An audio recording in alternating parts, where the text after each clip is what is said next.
नमस्कार, आप देख रहे हैं for all civil services concepts that matter. तो यूपी बजट 2025-26 लेके आ गए हैं हम आपके सामने।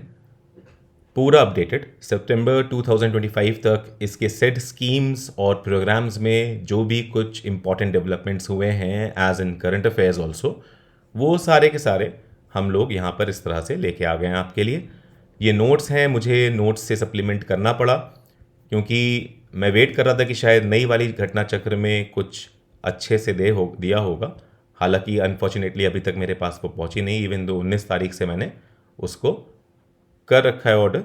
तो ये है इसी घटना चक्र का जो हम कवर करेंगे और सप्लीमेंट करेंगे अपने नोट्स से इसको, और पूरा कवर हो जाएगा बहुत ही अच्छे से हमारा उत्तर प्रदेश का बजट 2025-26।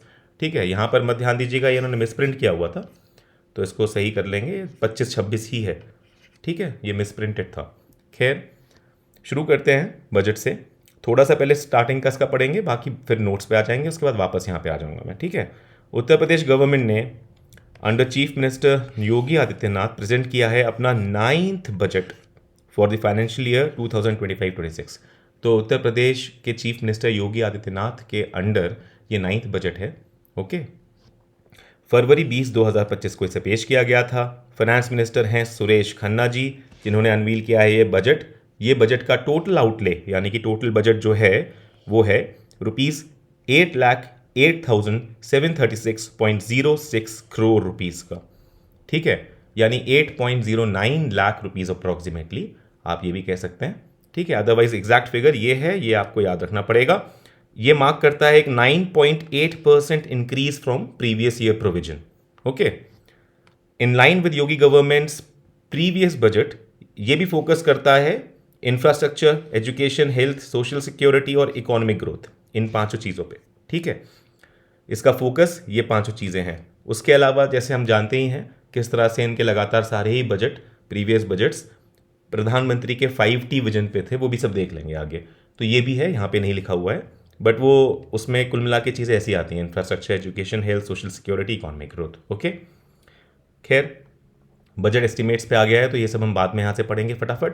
पहले हम यहाँ पे आ जाते हैं। तो हमने देखा कि टोटल बजट था 8,08,736.06 करोड़ का, 9.8% इंक्रीज है ओवर लास्ट ईयर, या फिर ये 8.09 लाख करोड़ भी इसको कह सकते हैं। जैसा भी होगा पेपर में इंटेलिजेंटली आप देख लीजिएगा ऑप्शंस।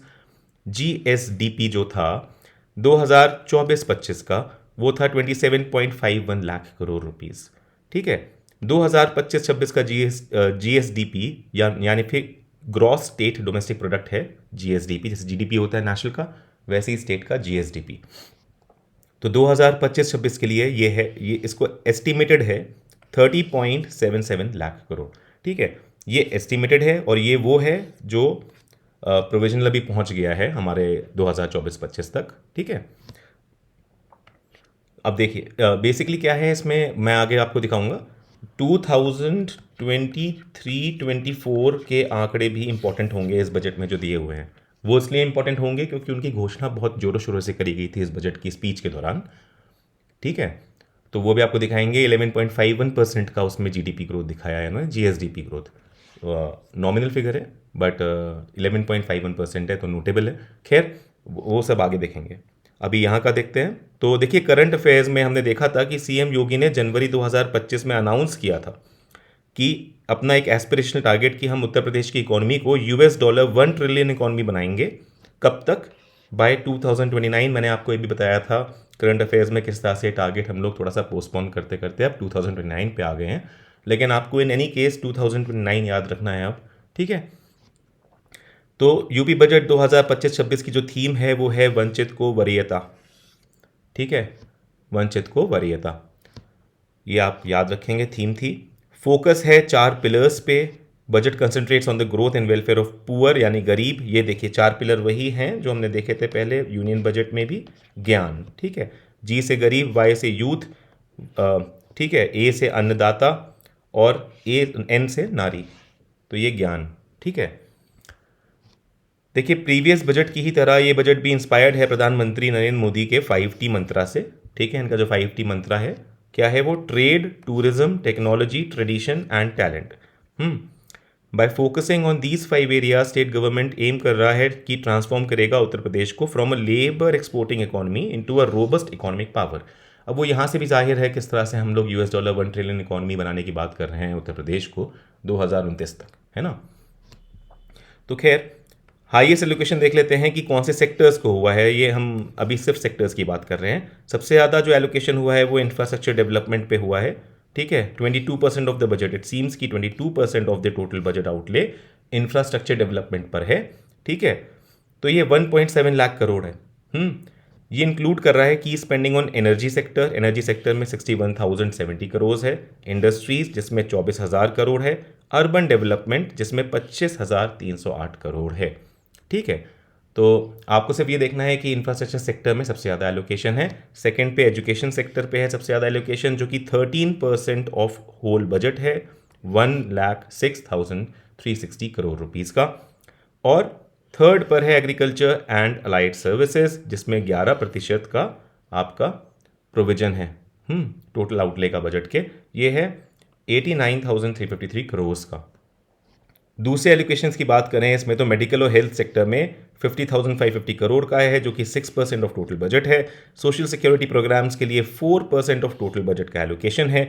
न्यू स्कीम्स और प्रोजेक्ट्स के लिए ये आपको याद रखना है एग्जैक्टली 28,478.34 करोड़ रुपीज़ है। घटना चक्र में भी यही दे रखा है, इनफैक्ट घटना चक्र में सिर्फ यही दे रखा है, जो काफ़ी इंपॉर्टेंट वैसे भी है। तो ये आपको याद रखना है 28,478.34 करोड़ रुपीज़ का सिर्फ और सिर्फ न्यू स्कीम्स और प्रोजेक्ट्स के लिए है। हम क्या क्या न्यू स्कीम्स प्रोजेक्ट्स हैं वो हम अभी आगे देखेंगे बहुत ही अच्छे से, ठीक है।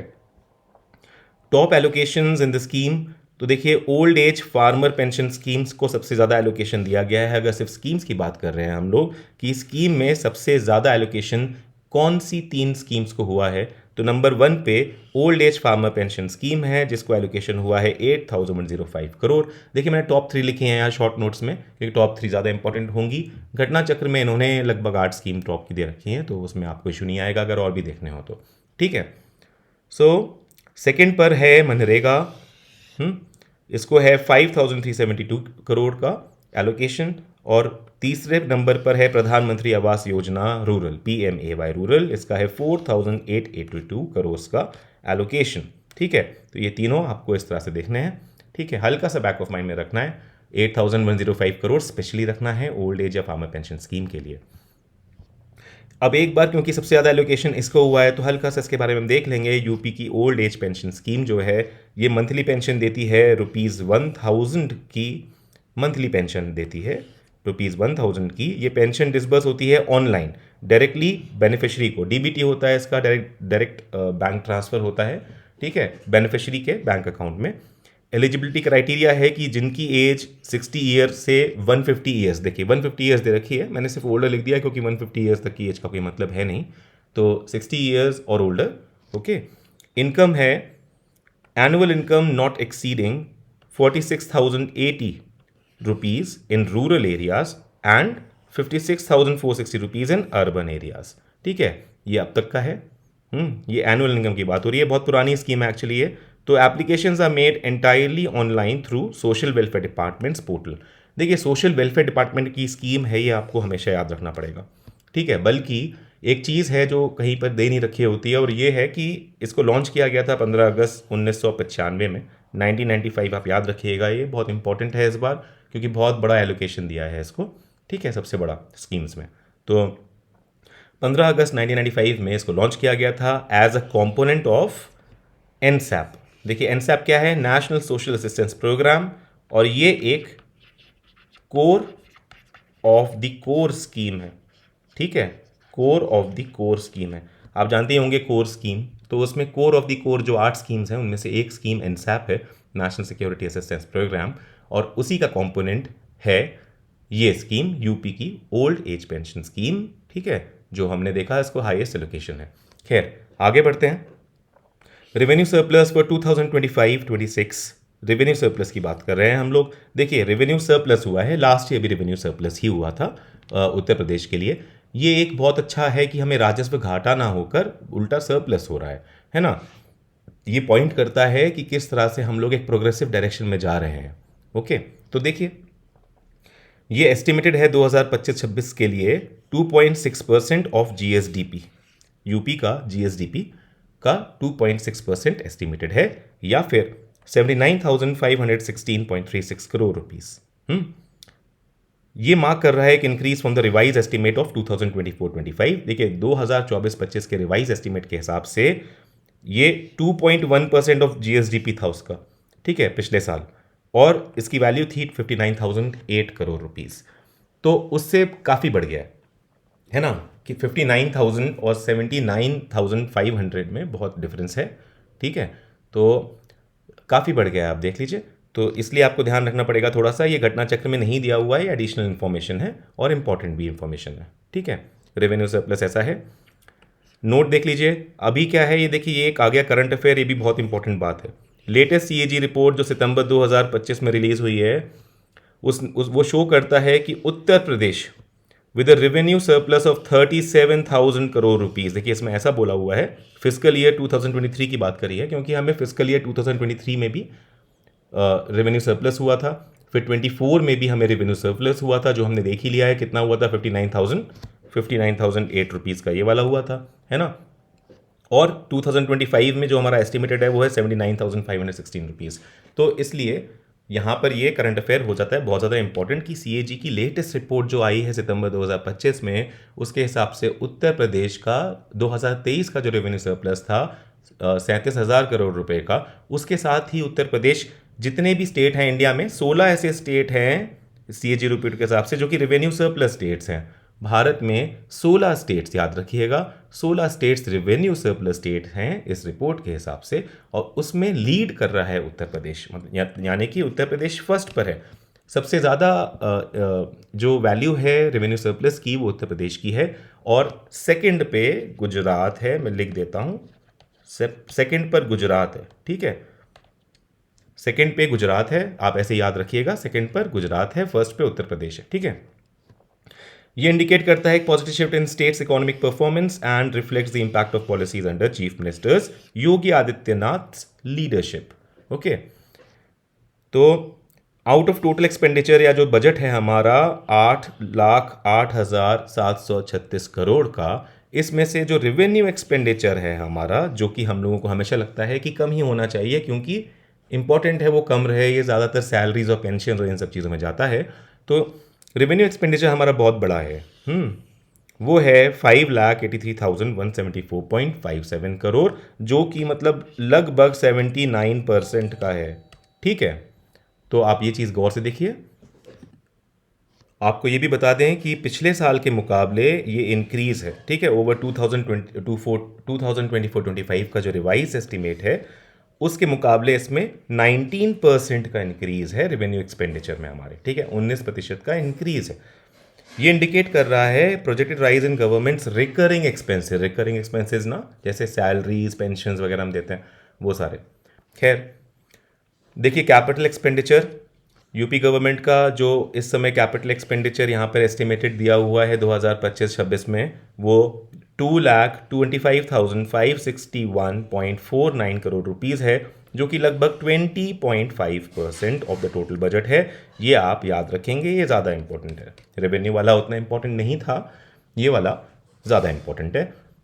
ये लगभग 20.5,000 ऑफ टोटल बजट है, और this is an increase of 12%। ये भी आप याद रखेंगे, ईयर ऑन ईयर इंक्रीज जो है इसमें, ईयर ऑन ईयर इंक्रीज मतलब 2024-25 के रिवाइज एस्टीमेट के कंपैरिजन में जो 2025-26 में बजट बताया है, उसमें कैपिटल एक्सपेंडिचर में ईयर ऑन ईयर इंक्रीज हो गया है 12%, ठीक है।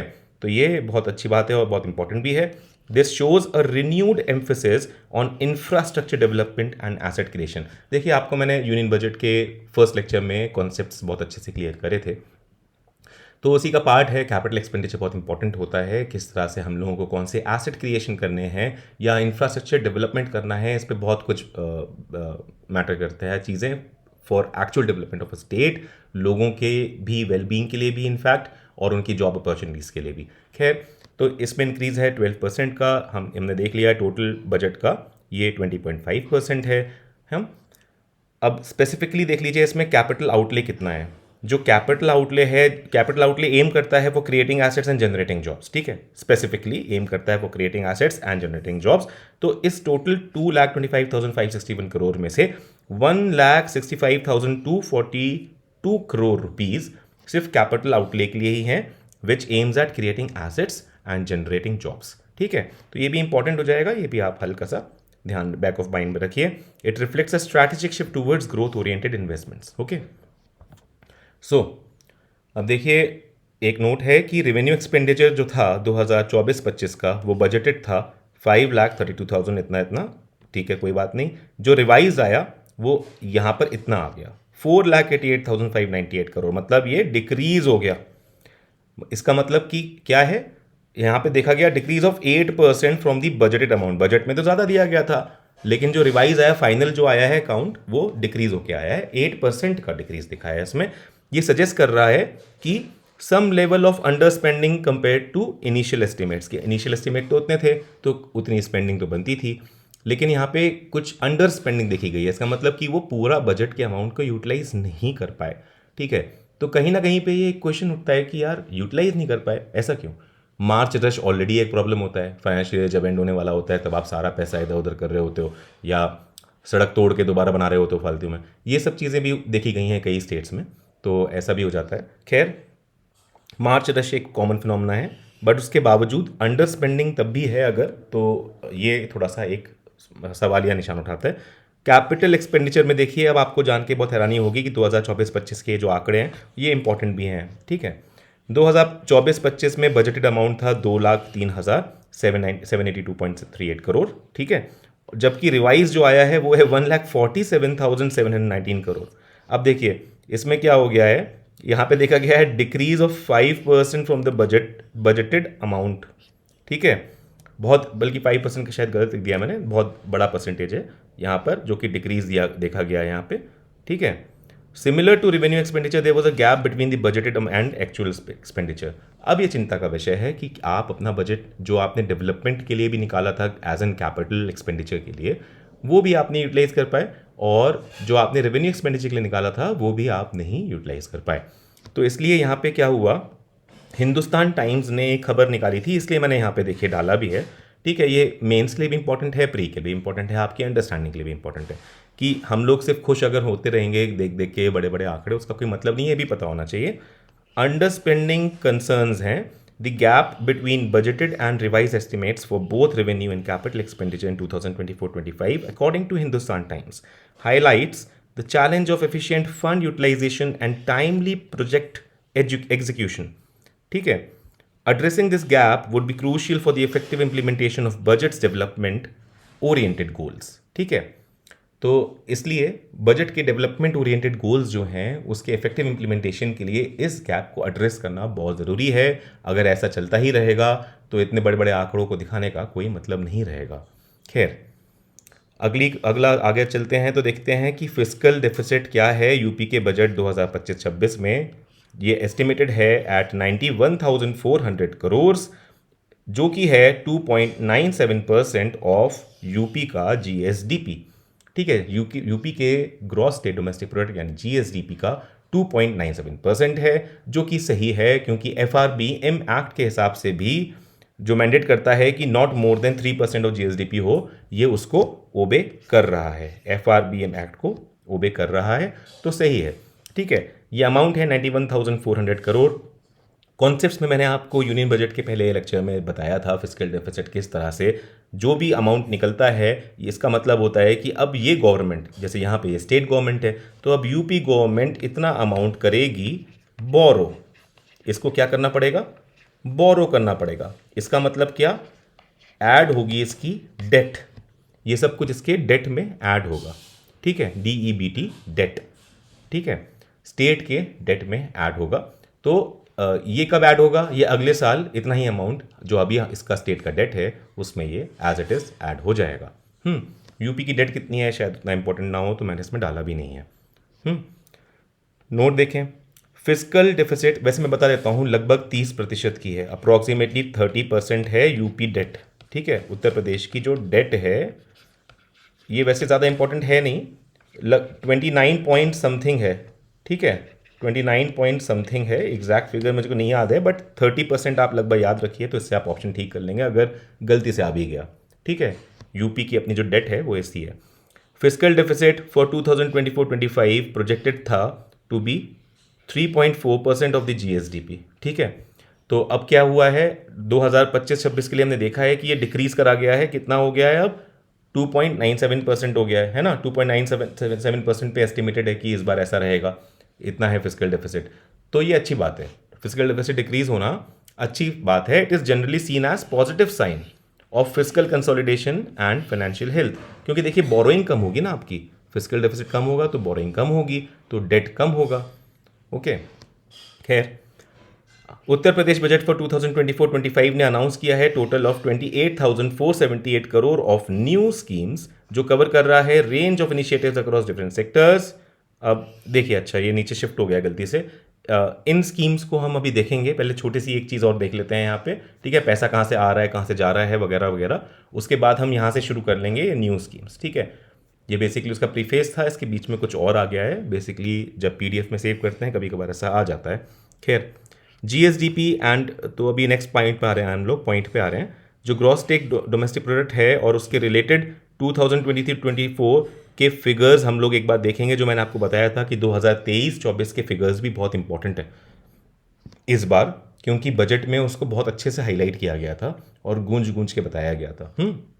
तो यही लिखा हुआ है कि they were highlighted during 2025-26 budget presentation to showcase states economic progress under current government. ये हाईलाइट इसलिए किया गया था क्योंकि यूपी गवर्नमेंट को बताना था किस तरह से हम लोग $1 ट्रिलियन इकॉनमी बनाने जा रहे हैं यूपी को 2029 तक। तो इसलिए वो कह रहे थे कि हमारा 10% से ऊपर की हमारी ग्रोथ है 11.6% की।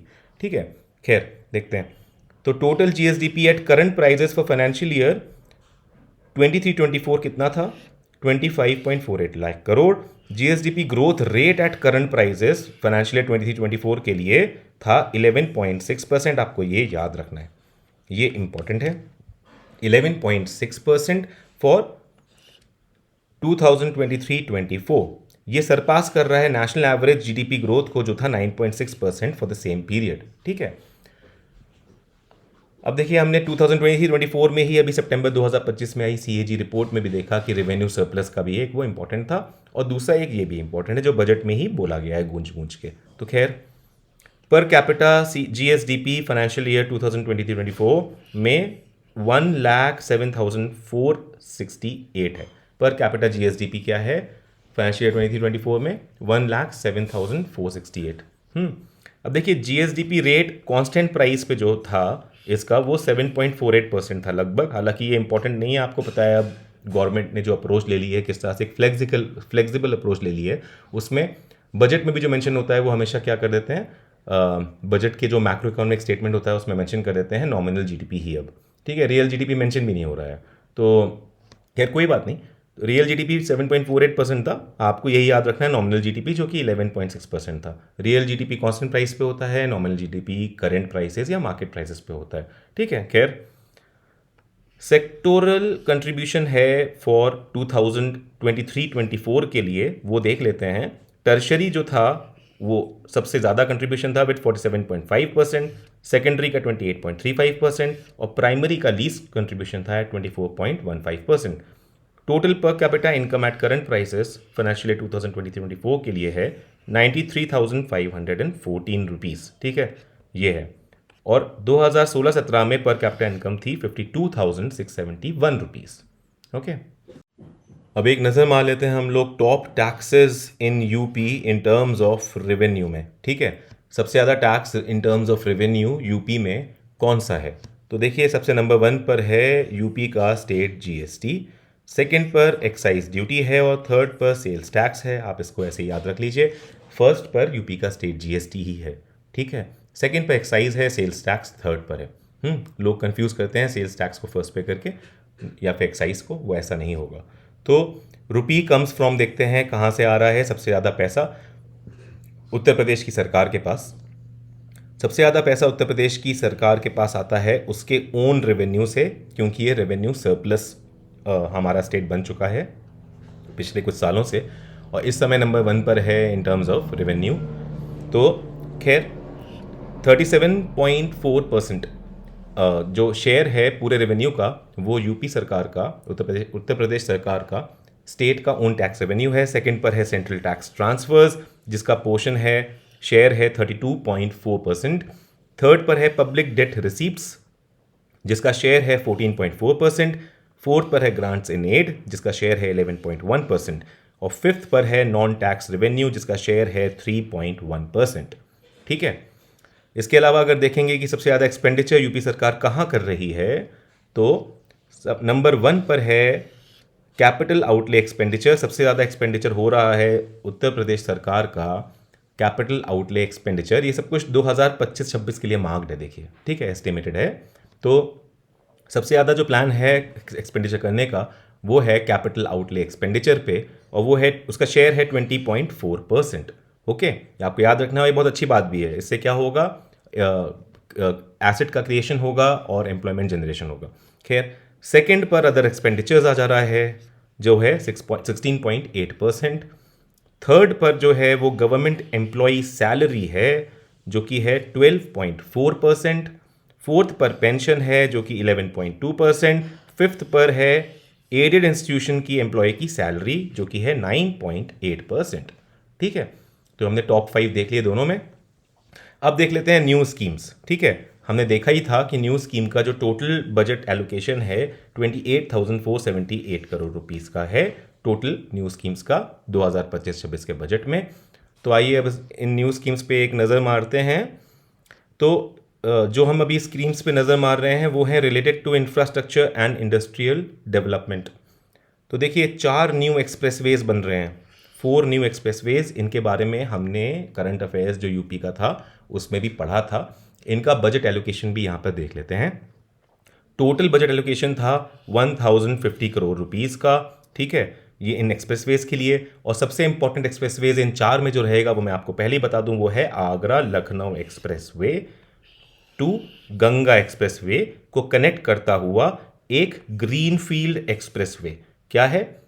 आगरा लखनऊ एक्सप्रेसवे को गंगा एक्सप्रेसवे से कनेक्ट करता हुआ एक ग्रीनफील्ड एंट्री कंट्रोल्ड एक्सप्रेसवे बनाया जाएगा, जिसके लिए बजट बहुत हैवी दिया गया है, 900 crore allocated.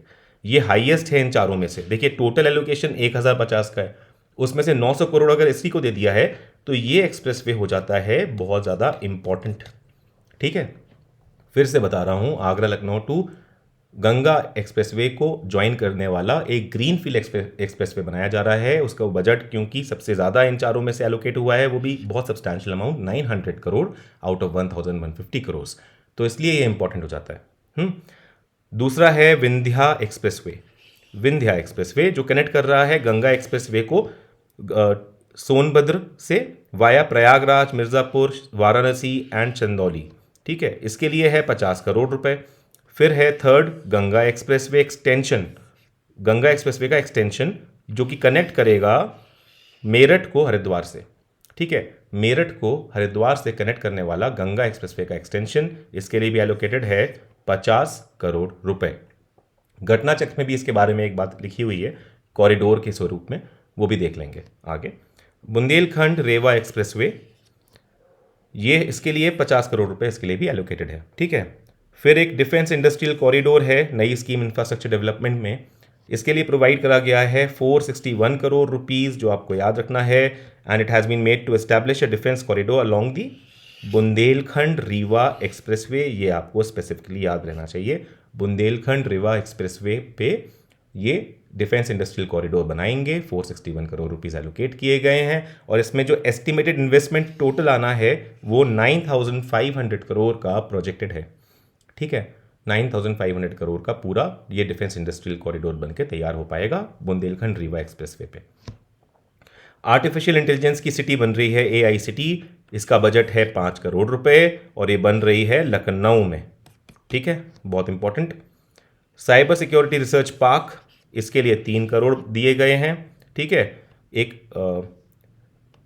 Smart city state smart city scheme के अंडर प्रोविजन ऑफ 400 करोड़ हुआ है। ठीक है, to develop 58 municipal corporations into model smart cities, और ये न्यूज़ बहुत इंपॉर्टेंट है। ठीक है, ये न्यूज़ बहुत इंपॉर्टेंट है। आपको याद रखना है कि इसके लिए 400 करोड़ रुपीस हुए हैं, लेकिन जो टोटल एलोकेशन हुआ है इस पर्टिकुलर चीज़ के लिए 58 municipal corporations into model smart cities को डेवलप करने के लिए, वो हुआ है 145 crore rupees, not 400 crore rupees. 400 crore rupees allocation हुआ है स्मार्ट सिटी स्कीम में स्टेट की। यूपी की स्मार्ट स्टेट स्कीम के लिए 400 करोड़ रुपीस का हुआ है, जिसमें से 145 करोड़ रुपीस इसके लिए दिए गए हैं 58 म्यूनिसिपल कॉरपोरेशंस को मॉडल स्मार्ट सिटीज़ में कन्वर्ट करने के लिए, ठीक है, स्पेसिफिकली फॉर दिस पर्पस यहाँ लिखा भी हुआ है। तो क्या हो जाएगा कि 2.5 करोड़ हर म्यूनिसिपल कॉरपोरेशन के लिए एलोकेटेड है, ठीक है, फॉर ईच म्यूनिसिपैलिटी। जो भी म्यूनिसिपल कॉरपोरेशन है 58, उनके लिए हर एक के लिए 2.5 करोड़ रुपए एलोकेटेड है। टोटल है 145 crore. Urban green road infrastructure, इसके लिए 800 करोड़ एलोकेटेड हैं, ठीक है। Urban flood and storm water drainage scheme, ये एक न्यू स्कीम है, इसके लिए एलोकेटेड है 1000 करोड़। इनमें से कुछ चीज़ें देखिए हम लोग करंट अफेयर्स में बहुत अच्छे से कर चुके हैं यूपी के, तो उनको यहाँ पर मैं एज इट इज़ रिपीट नहीं करूँगा, जो बहुत ज़्यादा इंपॉर्टेंट भी नहीं होंगी, ठीक है, और उनके बहुत फाइन ब्लूप्रिंट्स भी नहीं आए होंगे, उनको मैं रिपीट नहीं करूँगा। New urban infrastructure services 50 crore rupees है। न्यू अर्बन इंफ्रास्ट्रक्चर सर्विसेज के लिए 50 करोड़ रुपीज़ है। स्टेट कैपिटल रीजन, जो SCR बनना था उसकी देखिए एक्ट आ गई थी, स्टेट कैपिटल रीजन एक्ट 2024। इसके लिए 6 डिस्ट्रिक्ट्स में हमने देखिए करंट अफेयर्स यूपी में भी पढ़ा था कि 6 डिस्ट्रिक्ट्स में बनना है जो कि लखनऊ को सराउंड करती हैं, इंक्लूडिंग लखनऊ, ठीक है। तो कौन से हैं? एक तो लखनऊ हो गया, एक हो गया हरदोई, फिर सीतापुर, बाराबंकी, रायबरेली और उन्नाव, ठीक है। इससे आप जो एक्रोनिम बनाना चाहें या जैसा करें वैसा कर लीजिए, नहीं तो बाय मैप आप इसको याद कर लीजिए, मैप में मार्क करके। लखनऊ को घेरे हुए ये 5 डिस्ट्रिक्ट्स हैं, ये 6 डिस्ट्रिक्ट्स का बनेगा स्टेट कैपिटल रीजन। लगभग 27,800 आपको याद रखना है ये फिगर, ठीक है। तो इतने किलोमीटर स्क्वायर में आपका ये रीजन फैलेगा, ठीक है। ये पूरा रीजन 27,800 किलोमीटर स्क्वायर अप्रॉक्सीमेटली लिख रहा है मैंने, एग्जैक्टली आपको देखना हो तो आप देख लीजिएगा, यहाँ मैंने डिटेल्स नहीं डाली हैं क्योंकि अब पिछली बार भी था एक्सपेक्टेड कि आएगा, नहीं आया, देखते हैं क्या। New schemes related to youth and employment, तो मुख्यमंत्री युवा उद्यमी विकास अभियान, तो हम ये स्कीम हम बहुत ही अच्छी तरीके से कर चुके हैं यूपी के करंट अफेयर्स में। इसको एम युवा भी कहते हैं, एम युवा भी कहते हैं, या फिर CM युवा भी कहते हैं, आप कंफ्यूज नहीं होइएगा, दोनों ही सेम है, एम युवा CM युवा दोनों ही मुख्यमंत्री युवा उद्यमी विकास अभियान है। 2018 की लॉन्च स्कीम है ये, और इसके बारे में बहुत अच्छे से मैंने करा चुका हूँ आपको सब चीज़ें। यहाँ पे देख लेते हैं, प्रोविजन ऑफ ₹1000 करोड़ में हुआ था, ये हमने वहाँ भी देखा था, ठीक है। ये ऑफर कर रहा है एजुकेटेड एंड ट्रेन्ड यूथ को interest free and collateral free loans. क्या दे रहा है? इंटरेस्ट फ्री और कोलेट्रल फ्री लोन्स दे रहा है, ताकि वो स्टार्ट कर सके एक नया माइक्रो एंटरप्राइज। क्या स्टार्ट कर सके? एक नया माइक्रो एंटरप्राइज। इसका टारगेट है कि एस्टैब्लिश करता है 1 लाख न्यू माइक्रो एंटरप्राइजेज हर साल। ये हर साल इसका टारगेट है एस्टैब्लिश करने का 1 lakh new micro enterprises. M युवा स्कीम का बहुत इंपॉर्टेंट स्कीम है। MSME से रिलेशन में बहुत कुछ अच्छा इंपॉर्टेंट डेवलपमेंट्स हुए हैं यूपी के करंट अफेयर्स में, हमने सब डिस्कस करे हैं। आगे बढ़ते हैं, अगली है उसमें रानी लक्ष्मीबाई स्कूटी योजना। ये काफ़ी पॉपुलर और बहुत इंपॉर्टेंट स्कीम मानी जा रही है। मेरिटोरियस फीमेल स्टूडेंट्स जो परसू कर रहे हैं हायर एजुकेशन, आपको ये पर्टिकुलरली याद रखना है, क्या परसू कर रहे हैं? ऐसे मेरिटोरियस फीमेल स्टूडेंट्स, सबको नहीं, जो भी मेरिटोरियस फीमेल स्टूडेंट्स हैं हायर एजुकेशन परसू करने वाले, उनको स्कूटर्स मिलेंगे अंडर दिस न्यू स्कीम, और इस स्कीम का एलोकेशन है 400 करोड़ रुपए। ओके, अगली स्कीम है उत्तर प्रदेश सेमीकंडक्टर पॉलिसी 2024, ठीक है। ये पॉलिसी बेसिकली इसमें इंक्लूड करी हुई है क्योंकि इसको भी बजट में बहुत अच्छे से इसकी बात करी गई थी और इसमें इंपॉर्टेंट डेवलपमेंट भी हुए हैं। देखिए यूपी, आप याद रखेंगे, 4th स्टेट है लॉन्च करने वाला एक dedicated policy for semiconductor units. Basically semiconductor units और इन सब के बारे में हम ऑलरेडी उत्तर प्रदेश का बहुत बात कर चुके हैं, बट कोई नहीं। This new policy was announced to attract global investors and develop state as semiconductor hub, ठीक है। Startup innovation fund and innovation fund is being set up to support startups in the state, ठीक है। ये अलग से है, तो खैर लेकिन मैंने यहीं पे करा है क्योंकि कहीं ना कहीं ये यहाँ से भी इसको रिलेट कर रहे हैं। तो खैर स्टार्टअप इनोवेशन फंड हो रहा है, innovation fund is being set up to support startups in the state. Youth apprenticeship के लिए 100 करोड़ रुपए दिए जा रहे हैं, एलोकेट किए गए हैं under chief ministers apprenticeship promotion scheme, under chief ministers apprenticeship promotion scheme. ठीक है, स्टेट लेवल स्पोर्ट्स यूनिवर्सिटी बनाई जाएगी मेरठ में, यह है इंपॉर्टेंट, इसके लिए दिए गए हैं 223 crore rupees. State level sports university बनेगी मेरठ में, 223 करोड़ रुपीस इसके लिए दिए गए हैं बजट में। इसमें international cricket stadium triple P model पे बनाया जा रहा है वाराणसी में। ठीक है, प्रपोज्ड है कहाँ, वाराणसी में international cricket stadium triple P model पे। पब्लिक प्राइवेट पार्टनरशिप है ट्रिपल पी मॉडल, वाराणसी में बन रहा है। अब देखिए न्यू स्कीम देख लेते हैं related to social welfare and empowerment. पहली है जीरो पावर्टी यूपी अभियान, इसको हम बहुत ही डिटेल में करेंगे, ये बहुत ज़्यादा इंपॉर्टेंट स्कीम है। ठीक है, बहुत ज़्यादा इंपॉर्टेंट स्कीम है। इसके अंडर एक सब स्कीम भी है जो कि इस अभियान को इम्प्लीमेंट करती है, उसके बारे में ज़्यादातर जगह नहीं दे रखा है कहीं पर भी, मैंने वो भी इंक्लूड करा है। इसको देखना नहीं भूलिएगा, इसको हम तब देखेंगे जब घटना चक्र बनेंगे पढ़ेंगे, उसके साथ में मैंने नोट्स एडिशनल डेवलप करे हुए हैं, तो वहाँ से हम लोग देखते रहेंगे। जीरो पावर्टी यूपी अभियान launched on 2nd October 2024. This campaign identifies the poorest families. ठीक है, अल्ट्रा पुअर फैमिलीज कह रहे हैं ये अपनी वेबसाइट में, मैं आपको पहले ही बता रहा हूँ, अल्ट्रा पुअर फैमिलीज करके बोला है इन्होंने अपनी वेबसाइट में। तो आइडेंटिफाई करते हैं ये poorest family in each gram panchayat. किसमें आप देखिए क्या है लेवल, वो इसमें जो यूनिट है जिसमें से पिक कर रहे हैं वो है ग्राम पंचायत। ठीक है, पुअरेस्ट फैमिली आइडेंटिफाई करेंगे in each gram panchayat of Uttar Pradesh, और उनको इंश्योर करा जाएगा कि they have an annual income of at least 1,25,000, और ये फिगर आपको याद रखना है, मोस्ट इंपॉर्टेंट है, एटलीस्ट 1,25,000 की एनुअल इनकम उनकी हो जाए, ये उनको इंश्योर करना है इन पुअरेस्ट फैमिली के लिए। ठीक है, इसी के लिए एक फेज़ 1 में है कि 15 से 25 फैमिलीज़ को हर ग्राम पंचायत से लिया जाएगा। फेज़ 1 में कितनी ग्राम पंचायत क्या है वो सब आगे देखेंगे। मुख्यमंत्री सक्षम सुपोषण योजना, इसको दिए हैं 100 करोड़ रुपीस। ठीक है, ये न्यू स्कीम है, फोकस करती है on providing nutritional support for women and children. मुख्यमंत्री सक्षम सुपोषण योजना। मुख्यमंत्री श्रमजीवी महिला हॉस्टल्स, 170 करोड़ इसके लिए दिए गए हैं। ये प्रपोज है for building hostels for working women in की सिटीज। ठीक है, लाइक वाराणसी, मेरठ, प्रयागराज, गोरखपुर, कानपुर, झांसी, आगरा। तो जहाँ जहाँ पर इनको एम्प्लॉयमेंट मिल सकता है वहाँ पर इनके लिए श्रमजीवी महिला हॉस्टल्स बनाएंगे अंडर मुख्यमंत्री श्रमजीवी महिला हॉस्टल योजना। 170 रुपये एलोकेटेड हैं, तो इन सिटीज़ में वर्क कर सकें। ये भी इंश्योर करता है कि किस तरह से इनके वर्क प्लेस के ये पास हो और सेफ हो। ठीक है, अगली नई स्कीम है पिलग्रिमेज सब्सिडी स्कीम्स। देखिए ये कुछ ग्रुप ऑफ स्कीम्स हैं। New subsidy programmes have been announced for Buddhist and Sikh pilgrims. किसके लिए? बुद्धिस्ट एंड सिख पिलग्रिम्स के लिए अनाउंस करे गए हैं। मिनिमम फाइनेंशियल असिस्टेंस दिया गया है ₹10,000 पर पर्सन का। मिनिमम फाइनेंशियल असिस्टेंस है, ये मैक्सिमम नहीं है, मिनिमम फाइनेंशियल असिस्टेंस है ₹10,000 पर पर्सन का। इंक्लूड करता है बौद्ध तीर्थ दर्शन योजना और 5 तख्त यात्रा योजना। ये दोनों योजनाएं हैं, बहुत ज़्यादा इंपॉर्टेंट हो जाती हैं। ठीक है, पिलग्रिमेज सब्सिडी स्कीम के अंडर आ रहे हैं, जहां मिनिमम फाइनेंशियल असिस्टेंस दिया जाता है 10,000 पर पर्सन को। ये स्कीम बुद्धिस्ट और सिख पिलग्रिम्स के लिए है। तो बौद्ध तीर्थ दर्शन योजना for pilgrimage to revered Buddhist sites across India. ठीक है, अक्रॉस इंडिया है, सिर्फ यूपी नहीं है। ठीक है, अक्रॉस इंडिया।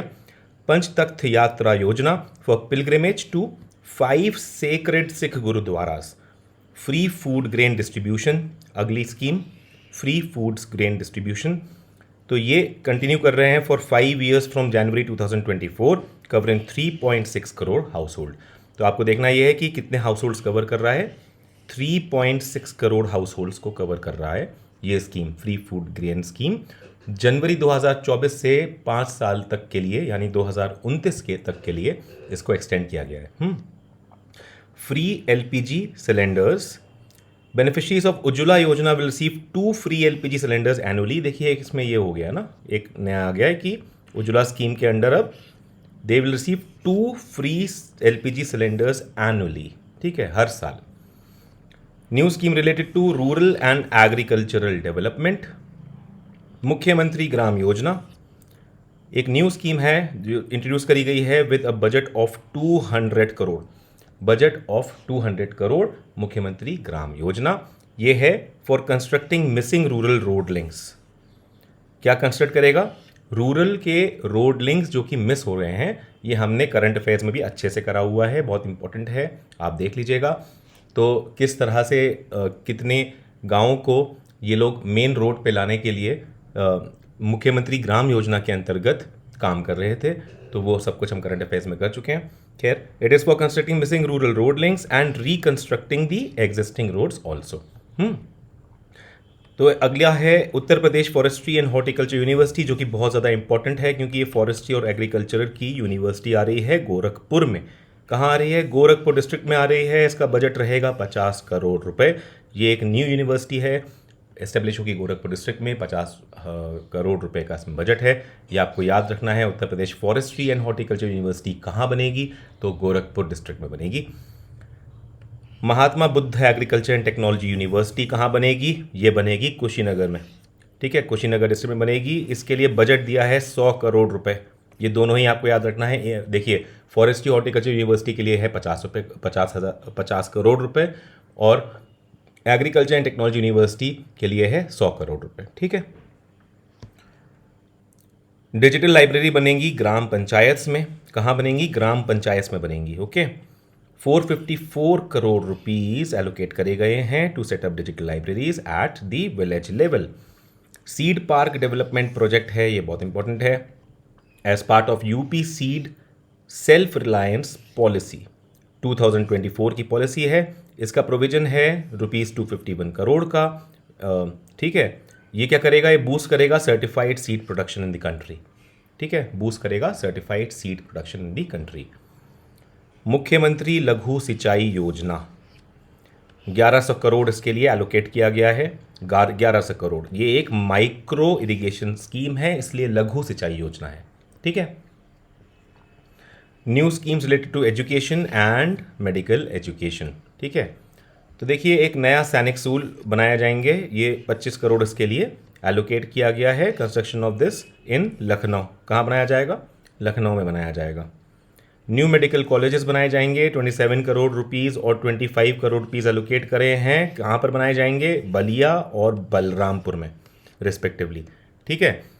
ये होंगे new autonomous state medical colleges. State के मेडिकल कॉलेजेस हैं, याद रखिएगा, यूपी के अपने। इनके लिए बजट एलोकेट हुआ है 27 करोड़ और 25 करोड़। ये बनाए जाएंगे बलिया और बलरामपुर में। ये खबर है बहुत इंपॉर्टेंट, नए मेडिकल कॉलेज बन रहे हैं। मेडिकल एजुकेशन एक्सपेंशन हो रहा है। बजट प्रपोज कर रहा है 2066 crore to increase UG and PG seats in medical college. किसके लिए है ये? To increase UG and PG seats in medical college. Mahatma Buddha agriculture technology university हम देख चुके हैं कुशीनगर डिस्ट्रिक्ट में 100 करोड़ के साथ। की rankings and positions of Uttar प्रदेश देखेंगे। देखिए, हमने स्कीम्स जो नहीं थी और इंपॉर्टेंट थी वो हमने देख ली हैं यहाँ पे अब तक पूरी, कुछ लाइन में, क्योंकि इतना इंपॉर्टेंट रहेगा अभी के लिए। अगर पूछा जाएगा तो इस तरह से ही पूछा जाएगा। की rankings and position Uttar Pradesh. इसके अलावा चिंता नहीं करिएगा, जो बहुत ज़्यादा इंपॉर्टेंट स्कीम्स है ना, उनकी डिटेल्स बहुत अच्छे से मैंने दे रखी हैं आगे, वो हम सब बहुत डिटेल में कवर करेंगे, उसकी चिंता आप नहीं करिएगा। तो देखिए, मिल्क प्रोडक्शन में ये देखिए, ये की रैंक और ना पोजीशन उत्तर प्रदेश की हम लोग अपने करंट अफेयर्स में बहुत ही अच्छे से डिटेल में कर चुके हैं। यहाँ पर सिर्फ वही मेंशन है जो कि बजट डॉक्यूमेंट में कहीं ना कहीं यथाकथा कहीं लिखा हुआ था, तो इसलिए वो बजट के पर्सपेक्टिव में इंपॉर्टेंट हो जाता है। उसको यहाँ पे इंक्लूड करने का मेरा वही मोटिव था। ठीक है। बाकी करंट अफेयर्स में इनमें से भी हम लोग काफ़ी कुछ देख चुके हैं। मिल्क प्रोडक्शन में उत्तर प्रदेश की रैंक है first in the country. Contribute करता है 16.21% of India total milk output. Total food grain production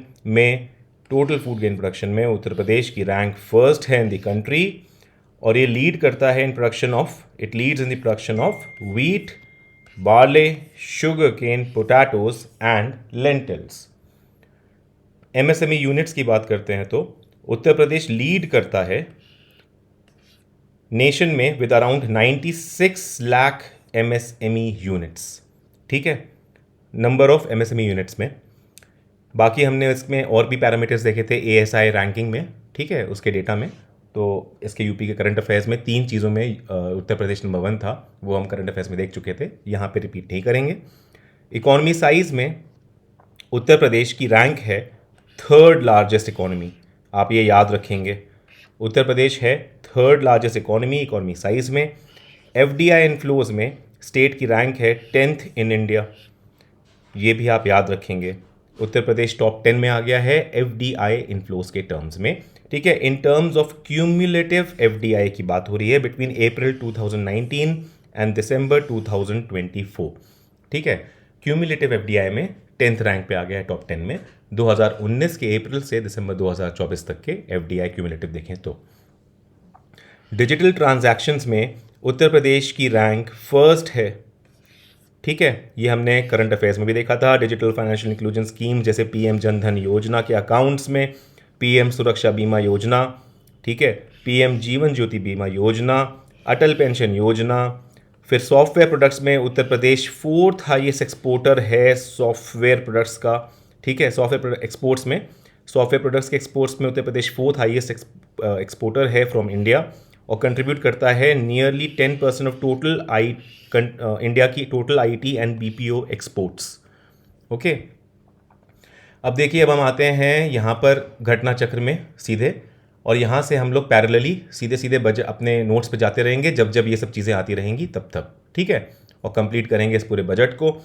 तो यहाँ तक हमने देख लिया था। अब देखते हैं बजट एस्टिमेट साइज़, ये हम देख चुके हैं ऑलरेडी।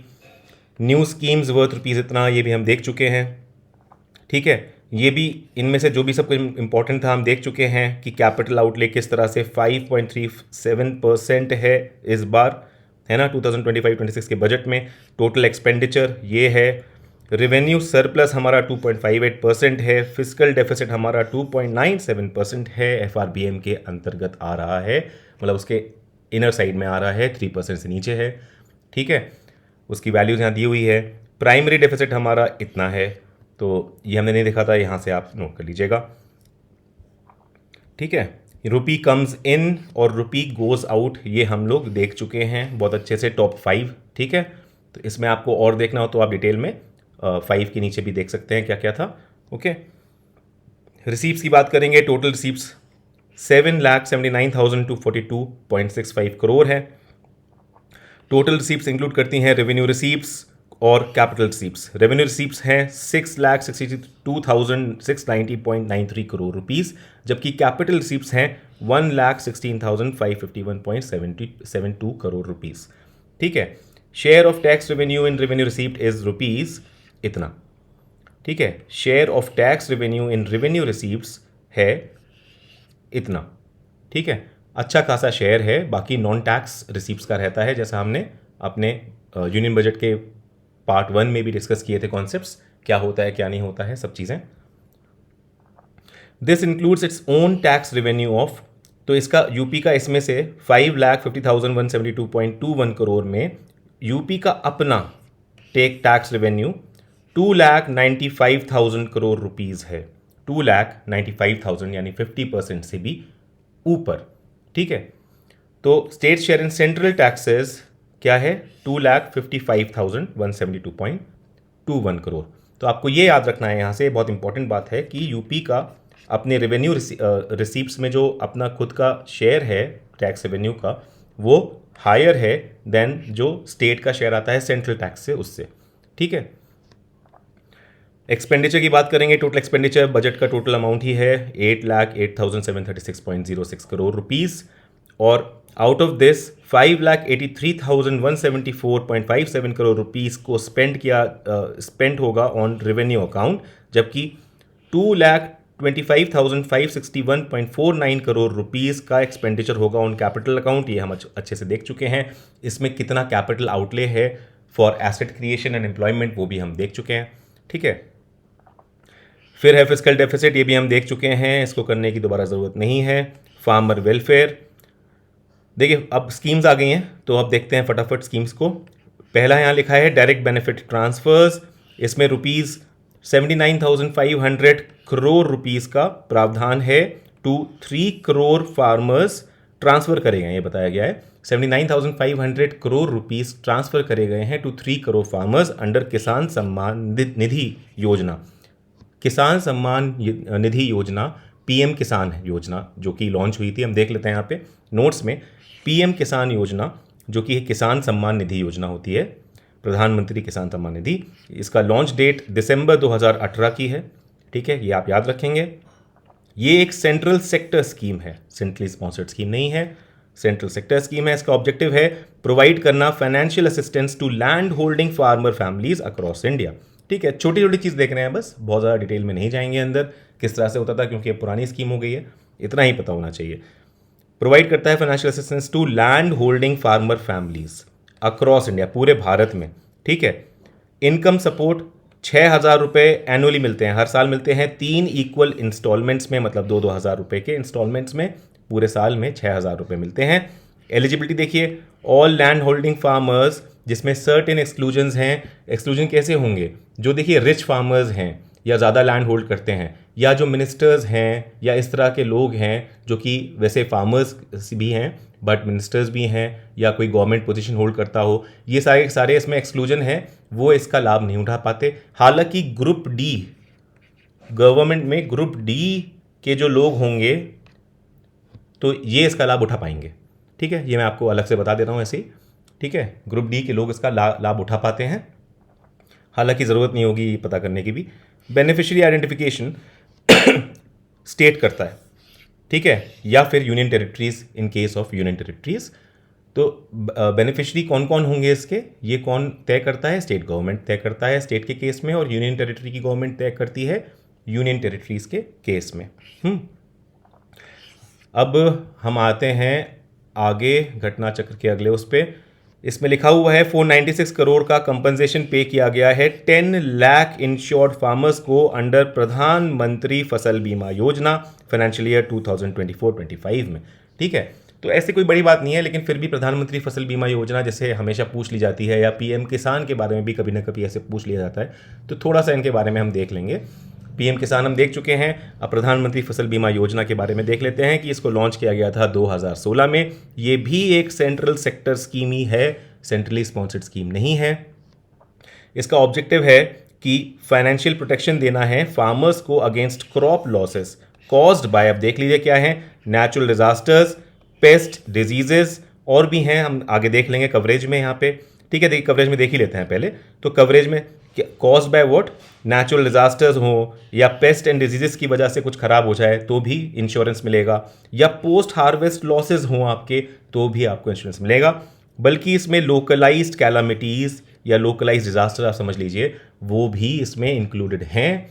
हालांकि एक सर्वे होता है, कौन इंचार्ज होता है क्या है उसकी अब यहाँ ज़रूरत नहीं है, पुरानी स्कीम हो गई है, बस लोकलाइज कैलामिटीज़ भी कवर्ड हैं इसमें, ये आपको याद रखना है स्पेसिफिकली। एलिजिबिलिटी देख लीजिए, all farmers including sharecroppers and tenant farmers. ठीक है, इसका लाभ उठा पाते हैं जो कि नोटिफाइड क्रॉप्स उगा रहे हों नोटिफाइड एरियाज में।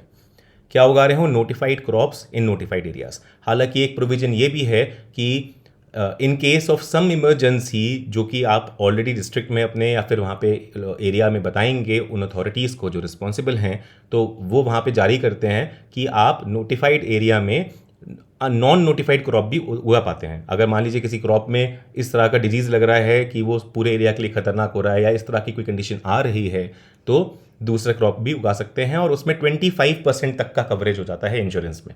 25% का प्रोविजन है, ऐसा एक अलग से है, वो बेसिकली उसकी अब याद रखने की ज़रूरत नहीं है, मैंने आपको ऐसे ही बता दिया है मुंह बोली।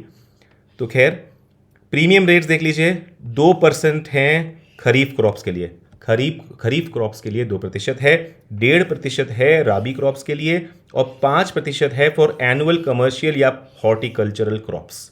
ठीक है, सिग्निफिकेंस देखिए, 2023-24 में प्रधानमंत्री फसल बीमा योजना बन गई थी world's largest crop insurance scheme in terms of number of farmers enrolled and land area covered भी। सॉरी, अब देखिए आगे आते हैं।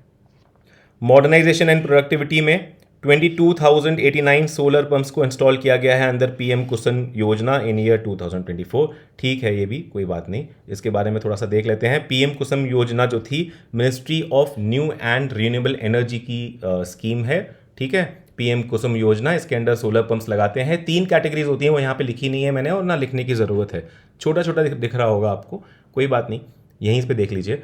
लॉन्च ईयर इसका 2019 है, मतलब 2019 में पीएम कुसुम योजना को लॉन्च किया गया था। इसका टारगेट है कि solar capacity of about 34,800 megawatt ये ऐड करेगा मार्च 2026 तक। ठीक है, तो इसकी अवधि कब तक है? मार्च 2026 तक। 34,800 मेगावाट की सोलर कैपेसिटी इसको इस तरह से ऐड करनी है। ये भी एक सेंट्रल सेक्टर स्कीम है, सेंट्रली स्पॉन्सर्ड स्कीम नहीं है, और MNRE यानी ministry of new and renewable energy की स्कीम है। ठीक है, तो आगे बढ़ते हैं। Record sugarcane payment of rupees, देखिए शुगर केन पेमेंट हुए हैं, इसका रिकॉर्ड हुआ है for rupees 2,73,000 crore since 2017 Uttar Pradesh में, जिसमें प्रोडक्टिविटी इंप्रूवमेंट्स भी देखे गए हैं और इनकम बूस्ट हुई है बाय रुपीज़ 43,364 पर हेक्टेयर। ठीक है, तो शुगर केन के मामले में भी उत्तर प्रदेश आगे तरक्की कर रहा है, ऐसा करके यहाँ पे प्रोजेक्ट किया जा रहा है। विमेन एंड चाइल्ड डेवलपमेंट, देखिए शुगर केन का जो फेयर प्राइस होता है वो क्या होता है FRP, और कैसे कैलकुलेट होता है, और 2025-26 में कितना है, उसमें क्या इश्यूज हैं क्या नहीं है, ये सब कुछ मैं आपको बहुत अच्छे से करा चुका हूँ करंट अफेयर्स में, है ना। खैर आगे बढ़ते हैं। विमेन एंड चाइल्ड डेवलपमेंट की देखते हैं। इकोनॉमिक एम्पावरमेंट में ओवर 96 लाख रूरल फैमिलीज को कवर किया है under state rural livelihood mission.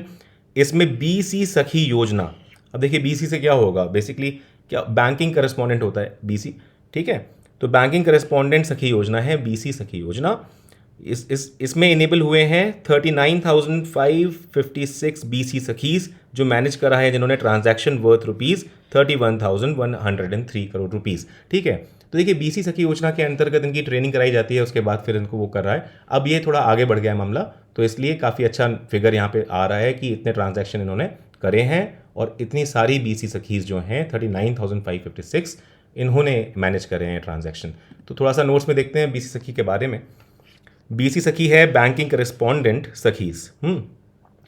यहाँ पर women are trained as banking correspondents to provide a range of services. ये रेंज ऑफ सर्विसेज याद रखने की जरूरत नहीं है, इसमें सभी कुछ बहुत कुछ आ जाता है। ठीक है, इसको लॉन्च किया गया था 2020 में, बस इतना आप याद रखें। इसका ऑब्जेक्टिव है कि एम्पावर करना है विमेन को, प्रमोट करना है financial inclusion in rural areas and bring banking services to doorstep of villages या विलेजर्स।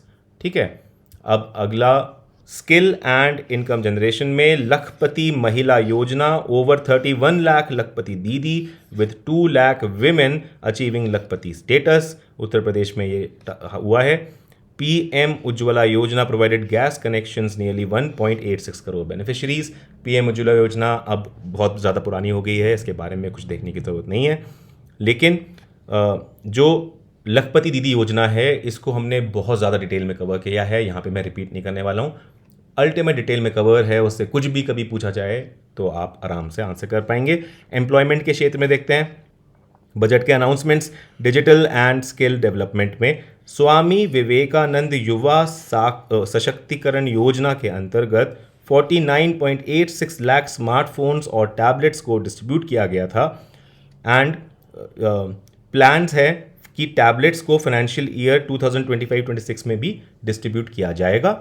ठीक है, उसके साथ ही मुख्यमंत्री अभ्युदय योजना भी देख लेते हैं कि ये प्रोवाइड करता है local coaching for competitive students. I am sure ये सभी को पता है अभ्युदय योजना के बारे में। ठीक है, local coaching for competitive students provide करते हैं ये। हल्का सा देख लेते हैं इनके क्या कब लॉन्च हुए क्या है। तो देखिए उत्तर प्रदेश स्वामी विवेकानंद युवा सशक्तिकरण योजना जो है इसकी लॉन्च ईयर है 2021। इसको इंप्लीमेंट कर रहा है उत्तर प्रदेश डेवलपमेंट सिस्टम्स कॉर्पोरेशन लिमिटेड। इस स्कीम के अंतर्गत student enrolled in various teachings or training programs of higher educational institutions sorry, graduate, postgraduate, diploma, skill development, paramedical and nursing students etc. इन सबको benefit मिलेगा इस स्कीम का। स्टेट गवर्नमेंट यहाँ पर distribute करती है टैबलेट्स या स्मार्टफोन्स। कौन डिस्ट्रीब्यूट करता है? State government to the students through their respective university या कॉलेज या इंस्टीट्यूट। ठीक है, उनके ही through respective university college institute के थ्रू ये डिस्ट्रीब्यूशन होता है टैबलेट्स या स्मार्टफोन्स का। मुख्यमंत्री अभ्युदय योजना को लॉन्च किया गया था 2021 में, ठीक है, बस इतना ही याद रखिए, दोनों ही योजना ये 2021 की हैं। सॉरी। तो एंटरप्रेन्योरशिप एंड अप्रेंटिसशिप के सेक्टर में देखते हैं क्या है। मुख्यमंत्री युवा उद्यम विकास अभियान टारगेट करता है 1 lakh new micro enterprises annually. ये हम देख चुके हैं, एम युवा के बारे में बात कर रहे हैं, जिसको सीएम युवा भी कहते हैं, ठीक है। 2018 की स्कीम है, इसके बारे में सब कुछ हम कर चुके हैं बहुत पहले ही। Apprenticeship training under the PM apprenticeship promotion scheme, इसने बेनिफिट किया है 54,833 कैंडिडेट्स को पिछले साल। इनोवेशन एंड वॉलंटियर एंगेजमेंट में यूपी स्टार्टअप संवाद और एक्सपो रिकॉग्नाइज करता है टॉप स्टार्टअप्स को विद कैश अवार्ड्स, ठीक है। फाइनेंशियल इंक्लूजन के केस में banking and credit loans worth ₹2.5 lakh crore को डिस्ट्रीब्यूट किया गया था as a part of annual loan plan for financial year 2024-25। कोई बात नहीं, आगे बढ़ते हैं। Inclusive schemes Uttar Pradesh top करता है इन पीएम जनधन योजना। ये देखिए, ये सब कुछ बजट में लिखा था, इसलिए मैंने वहाँ पर भी डाल दिया था।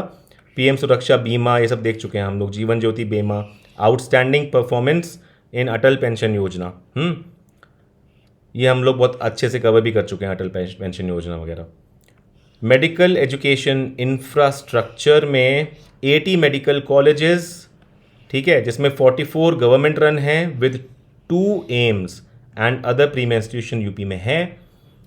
Health and family welfare services, Ayushman Bharat cards issue करे गए हैं 5.13 करोड़ पीपल को, making UP the top state in the coverage, ठीक है। आयुष्मान कार्ड्स के केस में, आयुष्मान भारत कार्ड्स के केस में यूपी टॉप स्टेट है इन कवरेज, ओके, नंबर 1 पर है।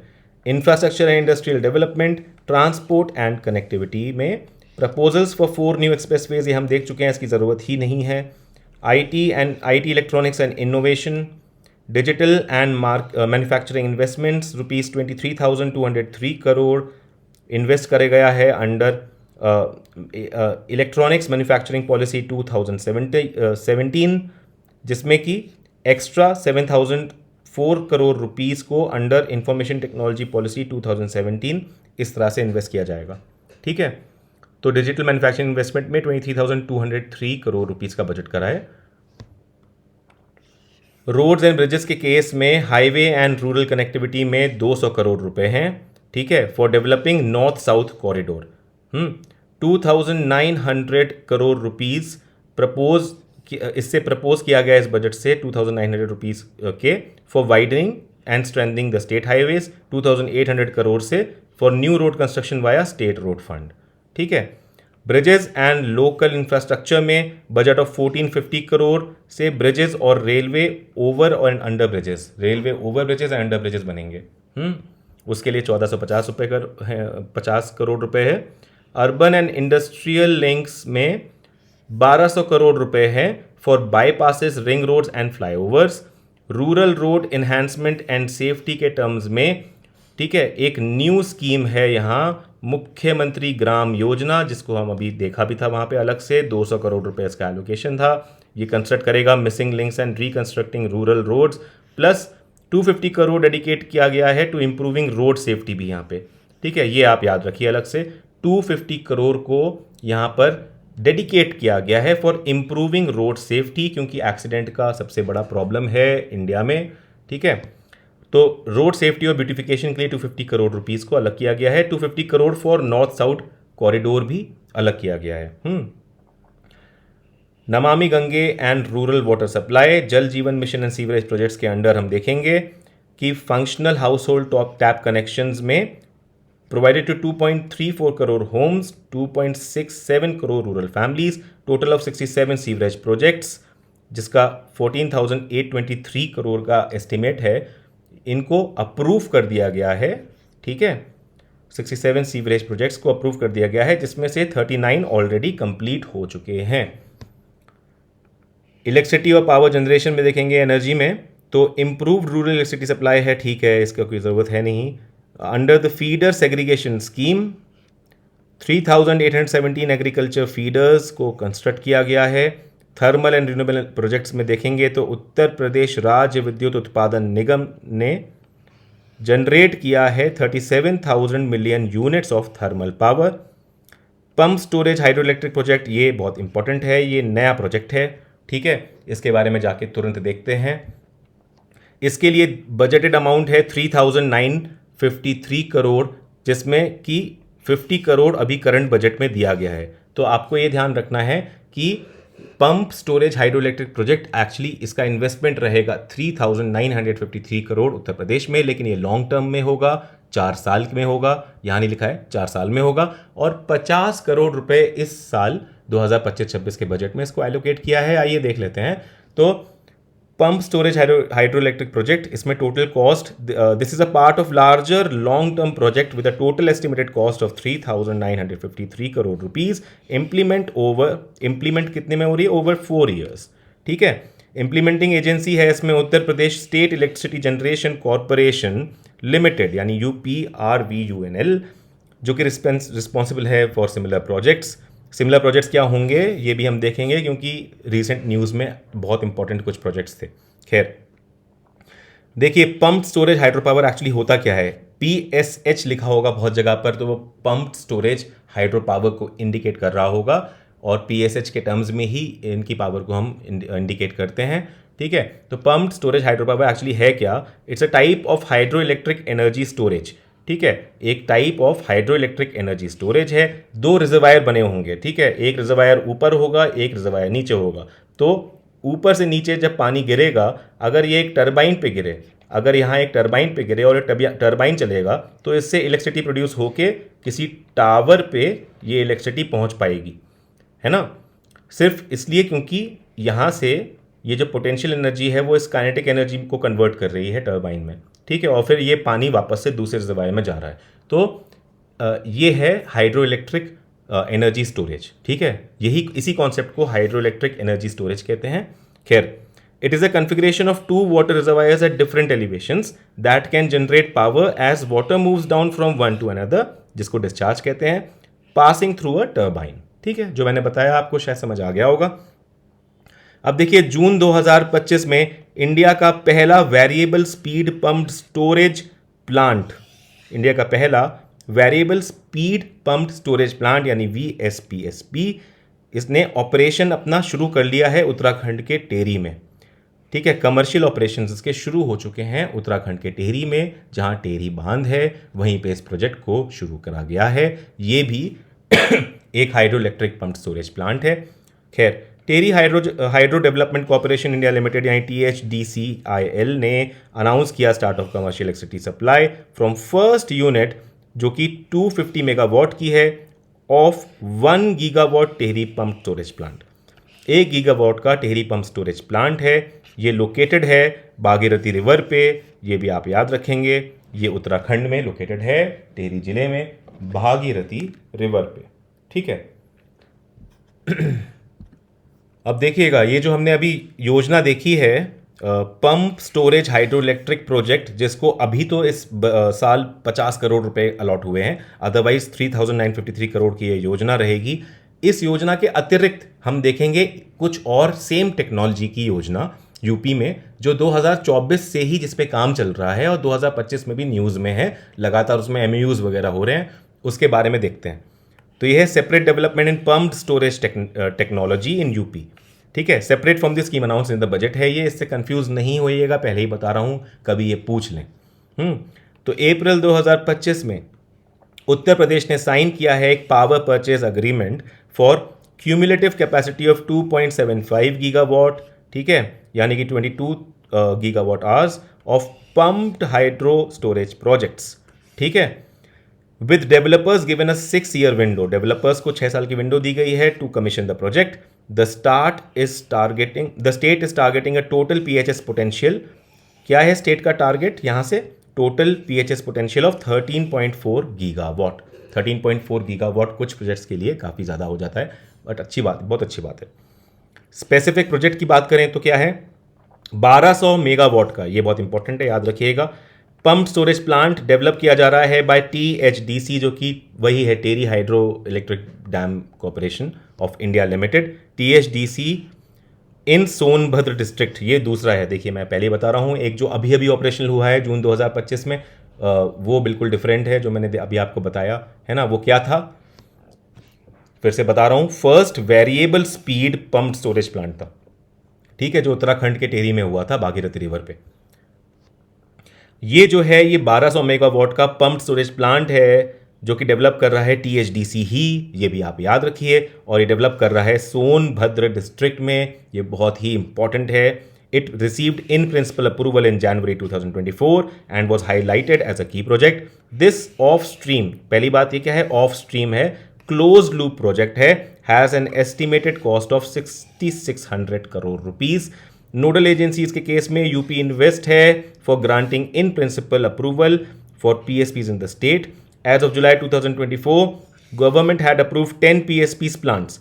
अब आपको सिर्फ इतना याद रखना है कि पीएसपी टेक्नोलॉजी में गवर्नमेंट ने कहाँ कहाँ प्लांट अप्रूव करे हैं। 10 पीएसपी प्लांट अप्रूव हुए हैं, 8 प्लांट सिर्फ सोनभद्र में ही अप्रूव हुए हैं, ठीक है, जिसमें से एक टीएचडीसी का है, ठीक है, और वो मेजर प्लांट है टीएचडीसी का 1200 मेगावाट का, तो आप याद रखेंगे। 8 प्लांट सिर्फ सोनभद्र में है, एक मिर्ज़ापुर में है, ये भी आप याद रखेंगे, और एक चंदौली में है। ये 3 जिले आप याद रखेंगे, ठीक है, सोनभद्र स्पेशली याद रखेंगे, फिर मिर्ज़ापुर और चंदौली, ठीक है, क्योंकि इनकी कंबाइंड कैपेसिटी कितनी है, over 15,000 megawatt. Private sector participation हो रहा है इनमें, ठीक है। सबसे बढ़िया बात क्या है, इनमें प्राइवेट सेक्टर पार्टिसिपेशन हो रहा है। कौन कौन पार्टिसिपेट कर रहे हैं, जैसे अदानी ग्रीन एनर्जी, इसको एक लेटर ऑफ अवार्ड भी मिला है for 1250 megawatt project in Sonbhadra, ठीक है। उसके अलावा अवादा ग्रुप, इसको भी इन्वॉल्व किया जा रहा है, ओके। अदानी ग्रीन एनर्जी और अवादा दोनों को इन्वॉल्व किया जा रहा है। जीरो पावर्टी प्रोग्राम, इस पे बाद में आएंगे, पहले यहाँ देखते हैं उसका नंबर आ जाए तब। तो देखिए सोलर इनिशिएटिव्स इंक्लूड कर रहे हैं 500 मेगावाट प्रोजेक्ट इन जालौन, ये इंपॉर्टेंट है बात, ठीक है। सोलर इनिशिएटिव में 500 मेगावाट प्रोजेक्ट है जालौन में, जिला जालौन में, जिसकी कॉस्ट है 2500 करोड़ रुपीस, और 150 करोड़ रुपीस में इस बजट में प्रपोज किया है, ठीक है। 150 करोड़ रुपीस 2025-26 में अलॉट किया है, अदरवाइज 2500 करोड़ रुपए में सोलर प्लांट पूरा बनेगा जिला जालौन में 500 मेगावाट का, ठीक है। और ऐसे ही एक 200 मेगावाट का सोलर प्लांट बनेगा झांसी में, जिला झांसी में, जिसकी एस्टिमेटेड कॉस्ट है 500 करोड़, और 80 करोड़ का इस साल प्रपोजल है। हाउसिंग, अर्बन प्लानिंग और सिविल एविएशन में देख लेते हैं। अर्बन हाउसिंग एंड ट्रांजिट में प्रधानमंत्री आवास योजना अर्बन के अंतर्गत 17 lakh houses have been completed and allotted, ठीक है। दिल्ली गाजियाबाद मेरठ कॉरिडोर, जिसकी मैं बात कर रहा था आपसे, Delhi Ghaziabad Meerut corridor of regional rapid transit system, ये ऑपरेशनल हो जाएगा जून 2025 तक, ऐसा बोला गया था, लेकिन अब तक ये नहीं हुआ है ऑपरेशनल, ठीक है। आज क्या डेट है, तो आज अगर ये 24 सितंबर है तो अभी तक ये नहीं हुआ है। 15 सितंबर तक की डेट थी कि सितंबर में ही ये ऑपरेशनल हो जाएगा। इसके लास्ट स्टेशन, यानी हम लोग गाज़ियाबाद की बात कर रहे हैं, गाज़ियाबाद का स्टेशन जो एक है वहाँ, सॉरी दिल्ली की बात कर रहे हैं, तो दिल्ली का जो स्टेशन है वहाँ पर इसके लास्ट स्टेशन पे कुछ काम चल रहा है और वो पूरा हो जाएगा सितंबर में ही, ऐसी खबर है। खैर, अर्बन इंफ्रास्ट्रक्चर में देखते हैं। सिविल, इसकी ज़रूरत नहीं है, इसमें कुछ ऐसा है नहीं। खैर, civil aviation enhancements, state has expanded from 4 to 16 operational airports. अब यहाँ हम लोग देखेंगे ज़रूर, ठीक है। स्टेट में ने एक्सपैंड कर लिया है 4 से 16 ऑपरेशनल एयरपोर्ट। इस समय 16 ऑपरेशनल एयरपोर्ट्स हैं यूपी में, इंक्लूडिंग 4 इंटरनेशनल एयरपोर्ट्स, जो कि अब सून 5 इंटरनेशनल एयरपोर्ट्स हो जाएंगे। अपकमिंग जेवर एयरपोर्ट जैसे ही ऑपरेशन हो जाएगा तब। एक बार एयरपोर्ट्स पे फटाफट एक नज़र मारते हैं, ये पीडीएफ में आपसे शेयर कर लूँगा फ्री में एज इट इज़, जो कि टेलीग्राम के लिंक में होगा, तो वहाँ से आप डाउनलोड कर लीजिएगा। ये लिस्ट काफ़ी अच्छा लिस्ट बनाया है। तो पहला जो है इंटरनेशनल, देखिए पहले 5 यहाँ मैंने इंटरनेशनल एयरपोर्ट्स दिए हुए हैं, ये सारे के सारे इंटरनेशनल एयरपोर्ट हैं 5, बाकी सारे डोमेस्टिक हैं। फरवरी 2024 में न्यूज़ आई थी 21 एयरपोर्ट की यूपी में, ध्यान रखिएगा, कितने की, 21 एयरपोर्ट यूपी में होने वाले हैं जल्द ही इसकी, और मैंने 21 के 21 की पूरी लिस्ट बनाई हुई है, ठीक है। कहाँ पर होंगे, ये क्या है, कहाँ प्रपोज है, ये सब चीज़ें, कौन सा ऑपरेशनल है, कौन सा नहीं है। तो खैर, ये देख लीजिए, पहला है चौधरी चरण सिंह इंटरनेशनल एयरपोर्ट, ये है लखनऊ में। ये इंटरनेशनल एयरपोर्ट है, ये ऑपरेशनल है, फुल्ली फंक्शनल इंटरनेशनल एयरपोर्ट है। दूसरा है लाल बहादुर शास्त्री इंटरनेशनल एयरपोर्ट वाराणसी में, ये भी इंटरनेशनल एयरपोर्ट है, ऑपरेशनल है और फुल्ली फंक्शनल है। थर्ड है कुशीनगर इंटरनेशनल एयरपोर्ट, ये इंटरनेशनल है और ऑपरेशनल है, ठीक है। फोर्थ है अयोध्या या महर्षि वाल्मीकि इंटरनेशनल एयरपोर्ट, जो रिसेंटली ही इनॉग्रेट किया गया था, ये भी इंटरनेशनल है और ये ऑपरेशनल है सिर्फ डोमेस्टिक के लिए। इंटरनेशनल स्टेटस का इसका भी इन प्रोग्रेस है, ये भी हो जाएगा, ठीक है। तो पांचवा है नोएडा इंटरनेशनल एयरपोर्ट या फिर जेवर इंटरनेशनल एयरपोर्ट गौतम बुद्ध नगर डिस्ट्रिक्ट में। तो ये सारे के सारे आप इस तरह से याद रखेंगे, कौन सी डिस्ट्रिक्ट में कौन सा कहाँ पर है। कितने हो गए? टोटल 5 हो गए इंटरनेशनल एयरपोर्ट। ये अभी अंडर कंस्ट्रक्शन है और नियर कंप्लीशन भी है और इसको खैर फिर अब देखते हैं डोमेस्टिक एयरपोर्ट्स। ये फटाफट देख लेते हैं कौन से कहाँ पर हैं। अलीगढ़ एयरपोर्ट डोमेस्टिक एयरपोर्ट है अलीगढ़ में, ठीक है। आजमगढ़ एयरपोर्ट डोमेस्टिक एयरपोर्ट है, ये सब रिसेंटली इनॉग्रेट हुए थे।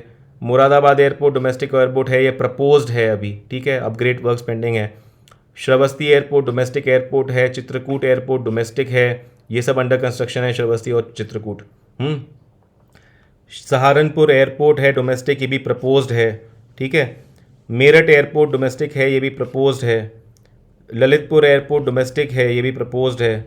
झांसी डिवीजन एयरपोर्ट, इनमें से हो सकता है कुछ एक आध कंप्लीट हो गए हों, ये लिस्ट मैंने पहले बनाई थी तो अब इसमें कुछ आगे वो हो गया होगा। खैर अभी तो 16 ऑपरेशनल है, इतना आपको याद रखना है। Jhansi division airport domestic airport, ये भी प्रपोज है, ठीक है। Sorry, Sonbhadra airport domestic airport propose है, नियरिंग कंप्लीशन, तो हो सकता है ये कंप्लीट हो भी गया होगा, ठीक है। आगरा एयरपोर्ट खेरिया, इसको खेरिया एयरपोर्ट भी कहेंगे, याद रखिएगा आगरा एयरपोर्ट को खेरिया एयरपोर्ट। ऐसे ही बरेली एयरपोर्ट, फिर कानपुर एयरपोर्ट को चकेरी एयरपोर्ट भी कहेंगे। प्रयागराज एयरपोर्ट को बमरौली एयरपोर्ट भी कहा जाता है, बमरौली एयरपोर्ट। ऐसे कानपुर एयरपोर्ट को चकेरी एयरपोर्ट कहा जाता है। गोरखपुर एयरपोर्ट है, फिर हिंडन गाजियाबाद एयरपोर्ट है, ठीक है। ये सब डोमेस्टिक में एयरपोर्ट आ गए। टोटल 21 की लिस्ट है ये, यहाँ से आप अच्छे से देख लीजिएगा, पढ़ लीजिएगा। इसको आपको फर्दर अपडेट करना हो तो कर दीजिएगा, मैं आपसे शेयर कर लूँगा।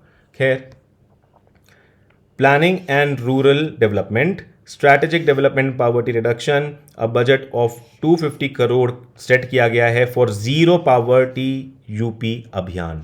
जीरो पॉवर्टी यूपी अभियान, जिसमें से देखिए 2400 करोड़ दिया गया है। 2400 करोड़ बड़ी रकम है under quick economic development scheme. क्या? Quick economic development scheme, which is most important. इसके बारे में इंफॉर्मेशन दे नहीं रखी है कहीं पर। रुपीज़ 152 करोड़ है फॉर क्रिटिकल गैप्स, अगर कोई रह जाते हैं तो, ठीक है। तो देखिए अब इसके बारे में हम लोग पूरी डिटेल करेंगे। बहुत ज़रूरी प्रोग्राम आ गया है, ज़ीरो पॉवर्टी प्रोग्राम। इसको अनाउंस किया गया था 2 अक्टूबर 2024, यानी गांधी जयंती पर पिछले साल, ठीक है। गांधी जयंती पर इसको अनाउंस किया गया था। इम्पॉर्टेंट अपडेट, अप्रैल 2025 में सीएम योगी ने अनाउंस किया कि जीरो पॉवर्टी प्रोग्राम जो लॉन्च हो रहा है उत्तर प्रदेश में, it will be known by the name of Baba Saheb Bhimrao Ambedkar. ये आप याद रखेंगे कि कौन सी स्कीम है जो बाबा साहेब भीमराव अंबेडकर के नाम पर रखी जा रही है, कौन सा प्रोग्राम है, कौन सा अभियान है। तो वो zero poverty programme Uttar Pradesh का है। वो बाबा साहेब भीमराव अंबेडकर के नाम पर उसको रीनेम किया जा रहा है, ठीक है। खैर, ऑब्जेक्टिव क्या है जीरो पॉवर्टी प्रोग्राम का? कि कोई भी पर्सन उत्तर प्रदेश में डिप्राइव ना रहे of basic facilities. The poor and marginalised communities should be linked to all government schemes. क्या होगा? देखिए, कोई बेसिक फैसिलिटीज से डिप्राइव नहीं होगा और पुअर और marginalised community should be linked to government schemes. ये बहुत इंपॉर्टेंट है, याद रखिएगा। ये इसलिए कह रहा हूं क्योंकि ये पूछा जाएगा, इसके लिए बजट बहुत बड़ा है और ये काम बहुत बड़ा है। वो आप समझ जाएंगे जब जैसे जैसे हम आगे बढ़ेंगे। Should be link to all government schemes. Target eliminate करना है एक्सट्रीम पॉवर्टी को, जिसको इन्होंने अपनी वेबसाइट पे अल्ट्रा पुअर फैमिलीज बोला हुआ है। ये आप ध्यान रख लीजिए, क्या बोला है? एक्सट्रीम पॉवर्टी को अल्ट्रा पुअर फैमिली बोला हुआ है अपनी वेबसाइट पे, ठीक है, इस प्रोग्राम की जो वेबसाइट है। टू एलिमिनेट एक्सट्रीम पॉवर्टी यानी ultra poor families from the face of state in 1 year. अब एलिमिनेट करना ये नहीं है कि उन्हें गोली मार के ख़त्म कर देंगे, बेसिकली पॉवर्टी को ख़त्म करेंगे, ठीक है, उनकी पॉवर्टी को ख़त्म करेंगे एलिमिनेट करना है एक्सट्रीम पॉवर्टी को from the face of the state in 1 year. ये एज इट इज स्टेटमेंट इन्होंने अपनी वेबसाइट पे लिखी हुई है और वहीं से मैंने ये ली है। देखिए इन एवरी ग्राम पंचायत, हर ग्राम पंचायत, देखिए आपको ये ध्यान रखना होगा कि जीरो पॉवर्टी प्रोग्राम में उत्तर प्रदेश के ग्राम पंचायत के लेवल पे काम हो रहा है, विलेज लेवल पे काम हो रहा है। तो हर ग्राम पंचायत से 20 से 25 ऐसी फैमिली आइडेंटिफाई करेगा स्टेट जो कि डिप्राइव्ड हैं of the facilities, basic facilities से डिप्राइव्ड हैं जो। स्टेट गवर्नमेंट वर्क करेगा to provide all the government facilities like Pradhanmantri Awas Yojana, toilets, drinking water, electricity, gas connection, Ayushman card, pension schemes to such families. ठीक है, total number of gram panchayat UP में कितनी है ये भी अगर हम लोग देख लें तो बहुत अच्छा रहेगा। इन्हीं की वेबसाइट में लिखा हुआ है 57,695 ग्राम पंचायत। वैसे सर्च करो तो 57,694 आता है। जो भी है आप वहाँ पे इंटेलिजेंटली टिक कर सकते हैं ऑप्शन। इन्होंने अपनी वेबसाइट पे, स्कीम की वेबसाइट पे गवर्नमेंट की ये नंबर दिया हुआ है, तो आप इसको याद कर लीजिएगा। In the first phase 14 to 15 lakh families included in the scheme. First phase में 14 से 15 लाख फैमिलीज इंक्लूड होंगी।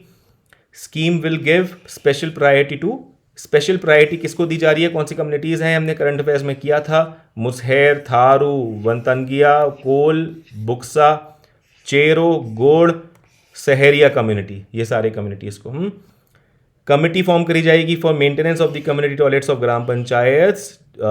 रेगुलर मंथली ऑनरेरियम उनको मिलेगा। अब देखिए इसी का जो दूसरा कंपोनेंट है जिसमें 2400 करोड़ का प्रोविजन था। देखिए जीरो पॉवर्टी प्रोग्राम जो अभियान था, अभियान के लिए सिर्फ 250 करोड़ का प्रोविजन था, लेकिन क्विक इकोनॉमिक डेवलपमेंट स्कीम के लिए जो इसको इंप्लीमेंट करेगा, आज किस तरह से होनी है, वो सब कुछ यहाँ से होगा। वो 2400 करोड़ का प्रोविजन है उसके लिए, याद रखेंगे आप। ठीक है, quick economic development scheme for Uttar Pradesh से जीरो पॉवर्टी यूपी अभियान is a comprehensive strategy focused on integrating, क्या करेगा ये, इंटीग्रेट करेगा आइडेंटिफाइड अल्ट्रा पुअर फैमिलीज को। कैसी, अल्ट्रा पुअर फैमिलीज को इंटीग्रेट करेगा जो कि आइडेंटिफाई करी गई हैं विद एग्जिस्टिंग फ्लैगशिप स्कीम। किससे इंटीग्रेट करेगा, existing flagship schemes of the state से, to provide access to food, housing, health, education, sustainable income, और पर्टिकुलर एम्फोसिस होगा ऑन मार्जिनलाइज्ड कम्युनिटीज।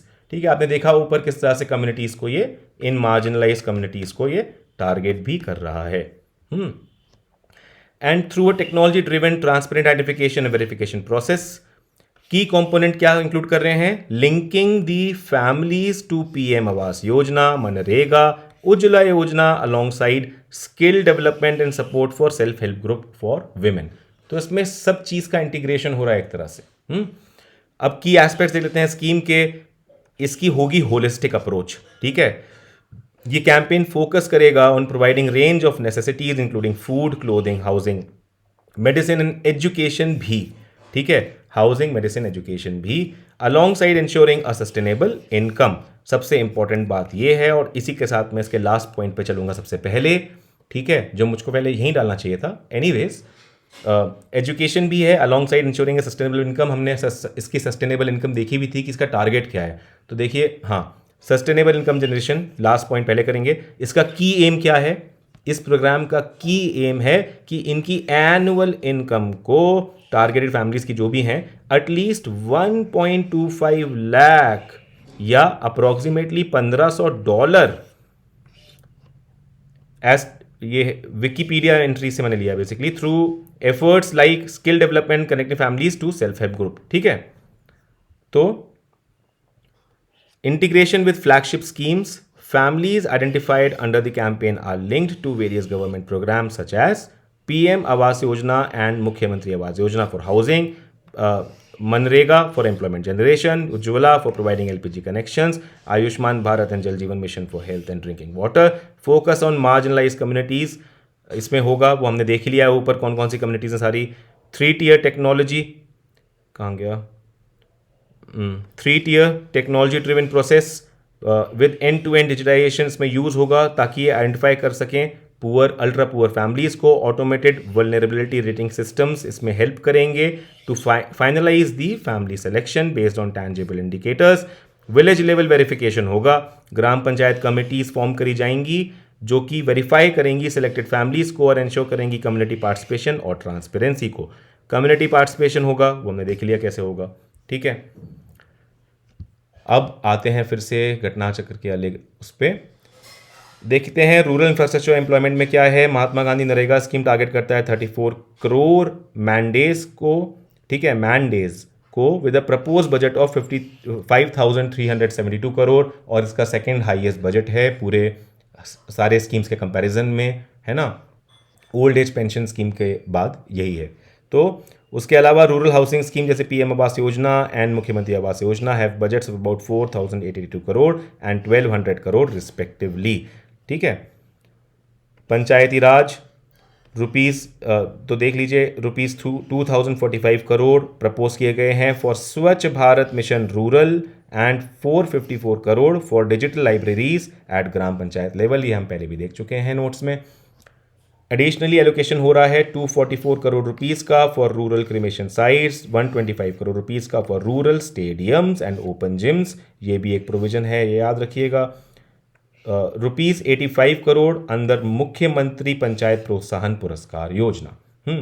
एग्रीकल्चर में a free minikit distribution programme for pulses and oil seeds is proposed, इसको दिया है 50 crore rupees, ठीक है। आपको ध्यान रखना है ये फ्री होगी, फ्री मिनी किट होगी, इसका डिस्ट्रीब्यूशन होगा, it is for pulses and oil seeds, ये आपको याद रखना है। इसका एलोकेशन है 50 crore rupees. Seed park development project हमने देख लिया है, UP seed self reliance policy 2024 के अंतर्गत सॉरी एलोकेट किया गया है रुपीज़ 251 करोड़।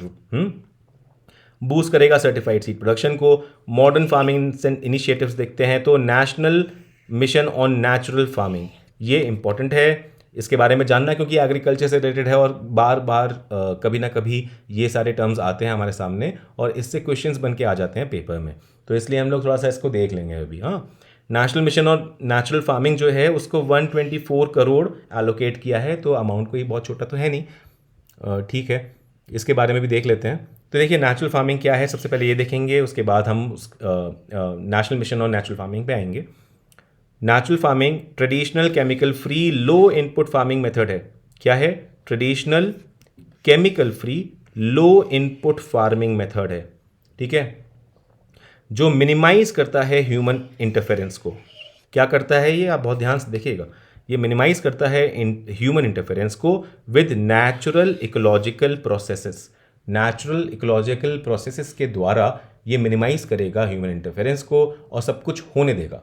इसका की प्रिंसिपल क्या है? अपने आप होने दो, ठीक है। इसलिए क्या है? की प्रिंसिपल है डू नथिंग फिलॉसफी, और ये किसकी है? जापानीज फार्मर मसानोबु फुकुओका, इसकी फिलॉसफी है। Do nothing philosophy Japanese farmer Masanobu Fukuoka की फिलॉसफी है। यही इसका की प्रिंसिपल है कि जो हो रहा है नेचुरली होने दो, अपने आप होने दो। It trust the natural ecosystem to take its course. Methodology it avoids, एक सेकेंड, मेथोडोलॉजी ये अवॉइड करता है सिंथेटिक फर्टिलाइजर्स और पेस्टिसाइड्स को। ये क्या करता है? अवॉइड करता है। यहाँ पे कोई सिंथेटिक फर्टिलाइजर या पेस्टिसाइड्स यूज नहीं होंगे। ये टोटली नेचुरल इनपुट्स पे रिलाई करता है, जैसे इंडिजीनियस माइक्रो ऑर्गेनिजम्स पे, मल्चिंग पे, इंटरक्रॉपिंग पे, और ये पूछा जा चुका है पहले एग्जाम्स में, ठीक है, कि क्या ये नेचुरल फार्मिंग का पार्ट है। अगर आप मल्चिंग करेंगे या इंटरक्रॉपिंग करेंगे, ये ऑप्शन में स्टेटमेंट में एज इट इज आता है, ये आप याद रखेंगे। यहाँ पे सिंथेटिक फर्टिलाइजर या पेस्टिसाइड्स नहीं यूज होते हैं। ऊपर से यहाँ पे क्या होता है, इसलिए आपकी इनपुट कॉस्ट कम होती है। ऑर्गेनिक फार्मिंग की तरह नहीं है। ऑर्गेनिक फार्मिंग में आपको इनपुट्स बाय करने पड़ते हैं, कई एक चीज़ें आपको बाय करने पड़ते हैं। यहाँ पे आप उसको लोकली ही जुगाड़ करेंगे, ठीक है। नेचुरल फार्मिंग में आप लोकली जुगाड़ करेंगे, यही उसका डिफरेंस भी है सबसे बड़ा ऑर्गेनिक फार्मिंग से, ठीक है। खैर, ये अवॉइड करता है, ये सब हमने देख लिया। तो it maintains soil health and manage pest. Budgetary relevance देख लीजिए, यूपी गवर्नमेंट ने एलोकेट किया है 124 crore rupees towards the national mission on natural farming, जो हमने देख लिया है ऑलरेडी।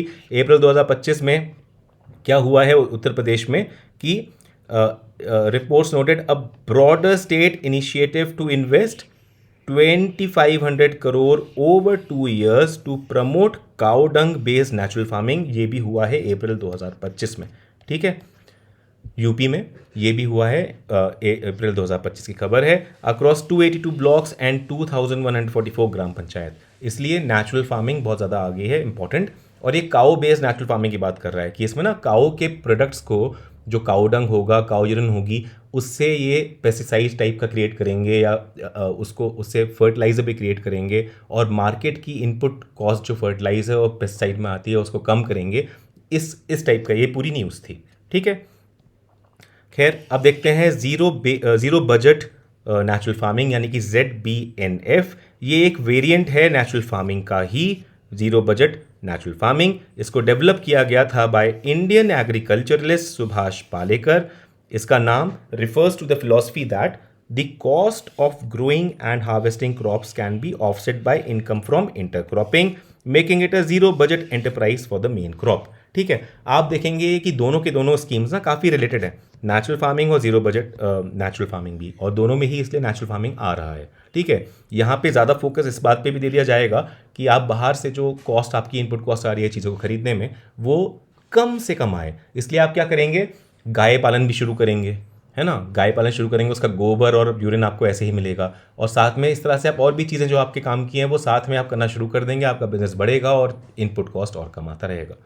तो खैर, की प्रिंसिपल क्या है, it focuses on eliminating the need for bank loans for farming. इसका फोकस क्या है, eliminating the need for bank loans for farming inputs. Okay, methodology, it uses specific cow dung and urine based formulations to boost soil fertility and protect crops.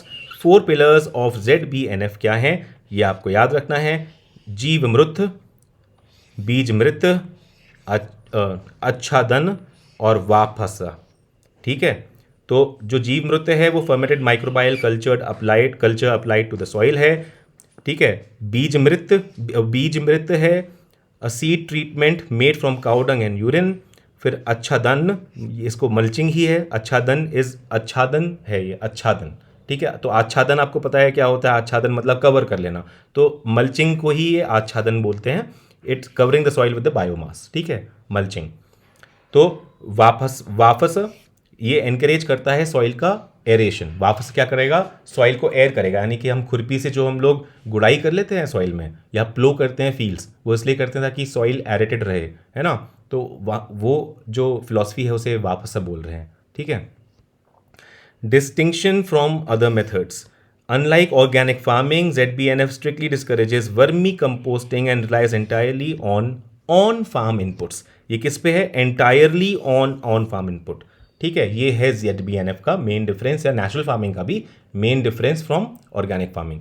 Natural farming में कोशिश की जाती है कि ज़्यादा से ज़्यादा आप ऑन फार्म इनपुट जितने हैं उसको ही यूज़ करके आगे बढ़ें और मार्केट से खरीदारी इनपुट्स में ज़्यादा ना हो।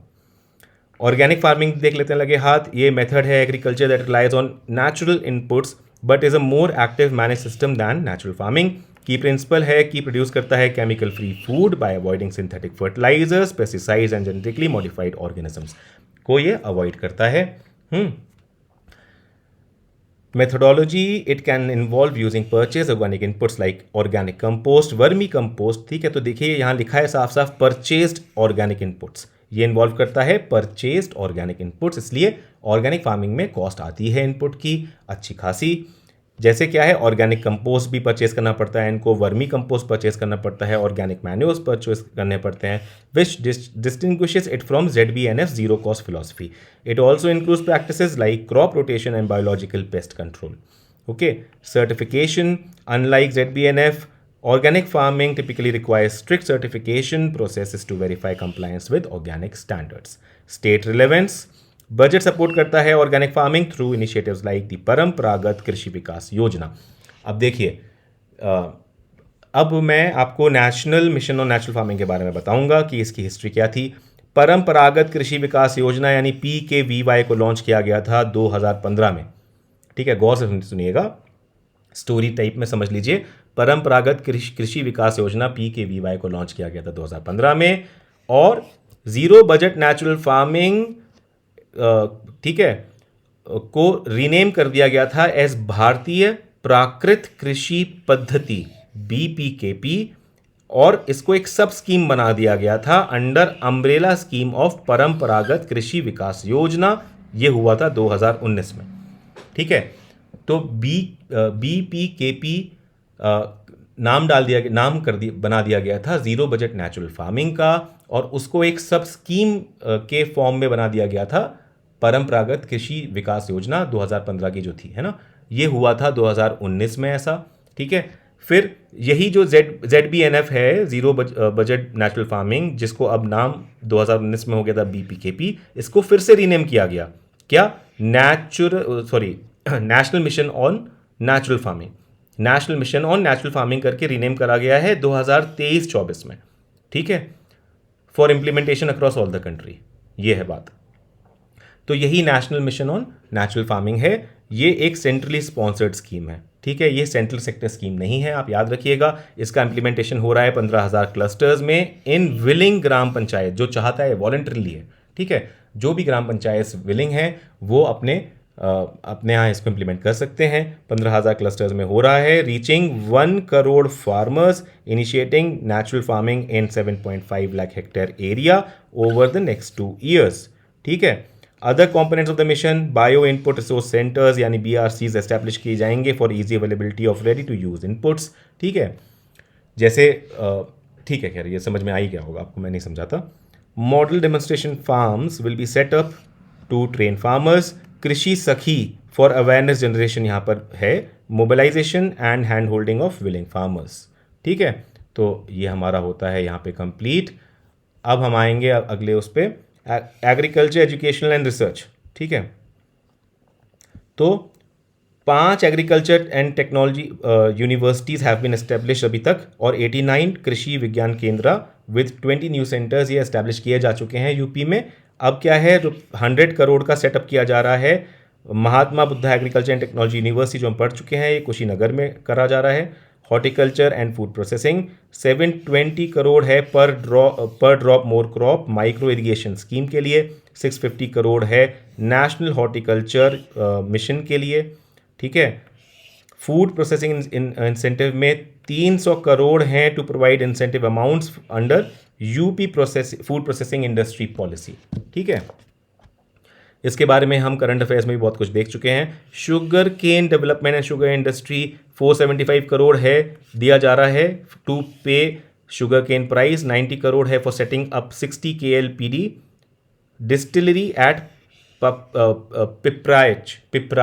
पिपराय क्या बोलते हैं, पिपराइच शुगर मिल। ठीक है, पिपराइच शुगर मिल पे 90 करोड़ को का KLPD हम सेटअप करेंगे। ठीक है, 50 करोड़ का हम लोग एस्टैब्लिश करेंगे new 2000 TCD capacity sugar mill. कहाँ पर, और एक लॉजिस्टिक्स हब भी होगा। ये होगा जो कि बंद हो चुकी मिल है, छाटा शुगर मिल पे। ठीक है, तो ये 2 चीज़ें आप हल्का सा याद रखिएगा, एक पिपराइच शुगर मिल और एक छाटा शुगर मिल। ठीक है, livestock and fisheries, livestock protection and conservation, approximately 12.5 lakh cows safeguard करी हैं in 7,713 cow shelters अंडर मुख्यमंत्री निराश्रित गोवंश सहभागिता योजना। 1,63,000 काउज को हैंड ओवर कर दिया है टू 1,05,000 कैटल कीपर्स, और प्लान है इनके टैगिंग और आइडेंटिफिकेशन का। ठीक है, 2,000 करोड़ प्रपोज हैं to maintain stray cows, 140 crore for large cow conservation centers and 123 crore to strengthen veterinary hospitals। Fisheries development के लिए 195 करोड़ है फॉर मेल बेनिफिशरीज और 115 करोड़ है फॉर फीमेल बेनिफिशरीज अंडर प्रधानमंत्री मत्स्य संपदा योजना, जो कि हमेशा से इंपॉर्टेंट रही है स्कीम। देखिए अब ये बात इंपॉर्टेंट है यहाँ पे कि 190 करोड़ दे रहे हैं aqua park, integrated aqua park market के लिए। ठीक है, अभी के लिए मैं आपको बता दूं यूपी में कोई इंटीग्रेटेड एक्वा पार्क है नहीं। और एक बात आपको ये भी बता दूं कि बेसिकली शायद मई या जून की बात है 2025 की, कि 4 स्टेट्स को आइडेंटिफाई कर रहे हैं, वहाँ चाह रहे हैं कि salt water based aqua parks बनाए जाएं। तो इसके लिए salt water based aqua parks, ठीक है, याद रखिएगा सॉल्ट वाटर बेस्ड। तो उसमें राजस्थान भी है, यूपी भी है, और 2 स्टेट और हैं, एक हरियाणा भी है और एक और भी है, मैं एक चौथे का नाम भूल रहा हूँ। ठीक है, ये एक न्यूज़ आई थी, कवर्ड नहीं है कहीं पर भी, बट सिर्फ अपने बैक ऑफ माइंड में रख लीजिए। इंटीग्रेटेड एक्वा पार्क मार्केट अभी तक यहाँ पर है नहीं, ठीक है। प्रधानमंत्री मत्स्य संपदा योजना के अंतर्गत बनाया जाता है, जम्मू एंड कश्मीर में इस साल बनाया जा रहा है। बड़ी न्यूज़ थी ये। और अब यूपी में और हरियाणा में और राजस्थान में और एक और किसी स्टेट में सॉल्ट वाटर एक्वा पार्क के लिए कुछ बातें चल रही हैं। खैर, आगे बढ़ते हैं। अगला है food and civil supplies, free food grain distribution. तो इसमें ये सब ज़रूरत नहीं है कि 8 लाख मटेरियल राशन डिस्ट्रीब्यूट किया गया है 3.6 crore Antyodaya and eligible house holds को। ये सारी चीज़ें हम करंट अफेयर्स में बहुत अच्छे से कवर कर चुके हैं। खैर, education basic, secondary and technical में बेसिक एजुकेशन इनिशिएटिव्स की बात करते हैं तो 680 कस्तूरबा गांधी बालिका विद्यालय, ठीक है, KGBVs 680 KGBVs को अपग्रेड किया जा रहा है to class 12th। Current affairs में हम ये भी देख चुके हैं। साथ में हमने एक KGBV, एक स्पोर्ट का एक हमने वो देखा था, 1 KGBV 1 स्पोर्ट इनिशिएटिव, ऐसा हमने एक स्कीम देखी थी करंट अफेयर्स में बहुत अच्छे से, तो वो भी हमने कवर करी हुई है। Free residential education for girls from weaker sections के लिए होता है, ठीक है, ये प्रोविज़न किया है। अप्रूवल किया है 57 new chief minister model composite schools का, ये भी हम लोग देख चुके हैं, जिसमें 22 अंडर कंस्ट्रक्शन है at ₹25 crore per unit plus ₹5 crore for equipment. इसकी अपडेट भी हम पूरी देख चुके हैं ऑलरेडी यूपी के करंट अफेयर्स में अच्छे से। 2000 करोड़ रुपीस दिए गए हैं to upgrade primary upper primary school infrastructure. 580 crore rupees दिए गए हैं टू PM श्री स्कीम और 300 करोड़ दिए गए हैं to transform all primary schools under Samagra Shiksha योजना। सेकेंडरी एजुकेशन एनहांसमेंट्स की बात करें तो 666 करोड़, 666 करोड़ यानी 666 करोड़ फॉर समग्र शिक्षा अभियान प्रोग्राम्स और 479 crore for upgrading government higher secondary schools. देखिए, इंपॉर्टेंट वही सब कुछ था जो अभी तक हम देख चुके हैं। यहाँ पर बस हल्का सा आप देख लीजिए क्या क्या स्कीम्स के नाम आ रहे हैं। Further investment in higher education ₹600 crore in Pradhanmantri Uchchatar Shiksha Abhiyan, ठीक है। ₹400 crore for Rani Lakshmibai scooty scheme, ये हम लोग अच्छे से कर चुके हैं, पॉपुलर स्कीम है, इंपॉर्टेंट है, देखा जाएगा। हायर एजुकेशन में जो विमेन है उनके लिए हैं, जो इम्पावरिश विमेन है, पुअर विमेन है, जो मेरिटोरियस विमेन है उनके लिए, ठीक है, हायर एजुकेशन में। खैर, ₹100 crore for apprenticeship and 50 to 50 crore for university college infrastructure, ठीक है। टेक्निकल एजुकेशन डेवलपमेंट्स की बात करेंगे, एक्सक्यूज मी, कुछ ना कुछ डिस्टर्बेंस आ ही रहा है। So once again I am sorry for the interruption. देखिए, मैं आपको बस इतना बताना चाहता हूँ कि I have tragically lost my parents दोनों, और उसके रहते घर में मेरे यहाँ कोई ऐसा बड़ा नहीं रह गया है, तो घर में रह के चीज़ करना मेरी मजबूरी हो गई है। यहाँ पे कुछ डिस्टर्बेंसेस आ जाते हैं, आई am sorry and again apologies that आपको ये बेयर करना पड़ रहा है कभी कभार कोई disturbance.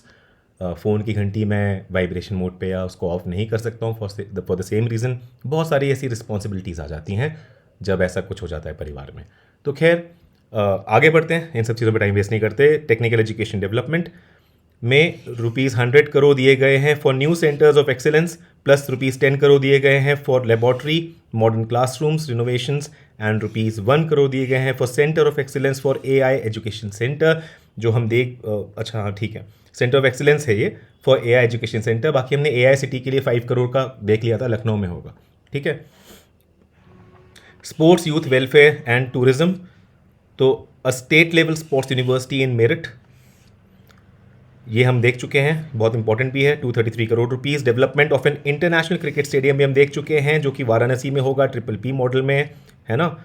Improvements at Sigra stadium under Khelo India, ये भी एक बात है, ये आप नोट कर लीजिएगा, Sigra stadium under Khelo India, इसमें भी इम्प्रूवमेंट्स होंगे, ठीक है। Launch of Khelo India centres in 72 district, launch हो रहा है खेलो इंडिया सेंटर्स का 72 डिस्ट्रिक्ट्स में, with further expansion in 3 additional districts proposed, ठीक है। जहाँ पर पहले से ही 3 एडिशनल डिस्ट्रिक्ट जो बचे हैं, उनमें जहाँ पहले से ही हैं खेलो इंडिया के सेंटर्स, उनमें फर्दर एक्सपेंशन होगा। और 72 डिस्ट्रिक्ट में पहले इम्प्लीमेंट करेंगे, और बाकी जो 3 बची हैं डिस्ट्रिक्ट्स हैं उनमें भी फर्दर एक्सपैंड करेंगे। आई एम सॉरी, मेरा फोकस ही हट गया थोड़ा डिस्टर्ब होकर। खैर, फॉरेस्ट एनवायरनमेंट एंड वाटर, में आएंगे तो इसकी कोई ज़रूरत नहीं है। हमने वो फॉरेस्ट एंड हॉर्टिकल्चर यूनिवर्सिटी ज़रूर देख ली थी हमने, वो यहाँ पर है 50 करोड़ की, गोरखपुर में, है ना। गवर्नमेंट का टारगेट क्या है 2025 मॉनसून में 35 करोड़ सैपलिंग्स लगाना, ठीक है, ये आप याद रखेंगे। 35 करोड़ सैपलिंग्स लगाना यूपी गवर्नमेंट का टारगेट है 2025 के मॉनसून के लिए, ये भी इंपॉर्टेंट है।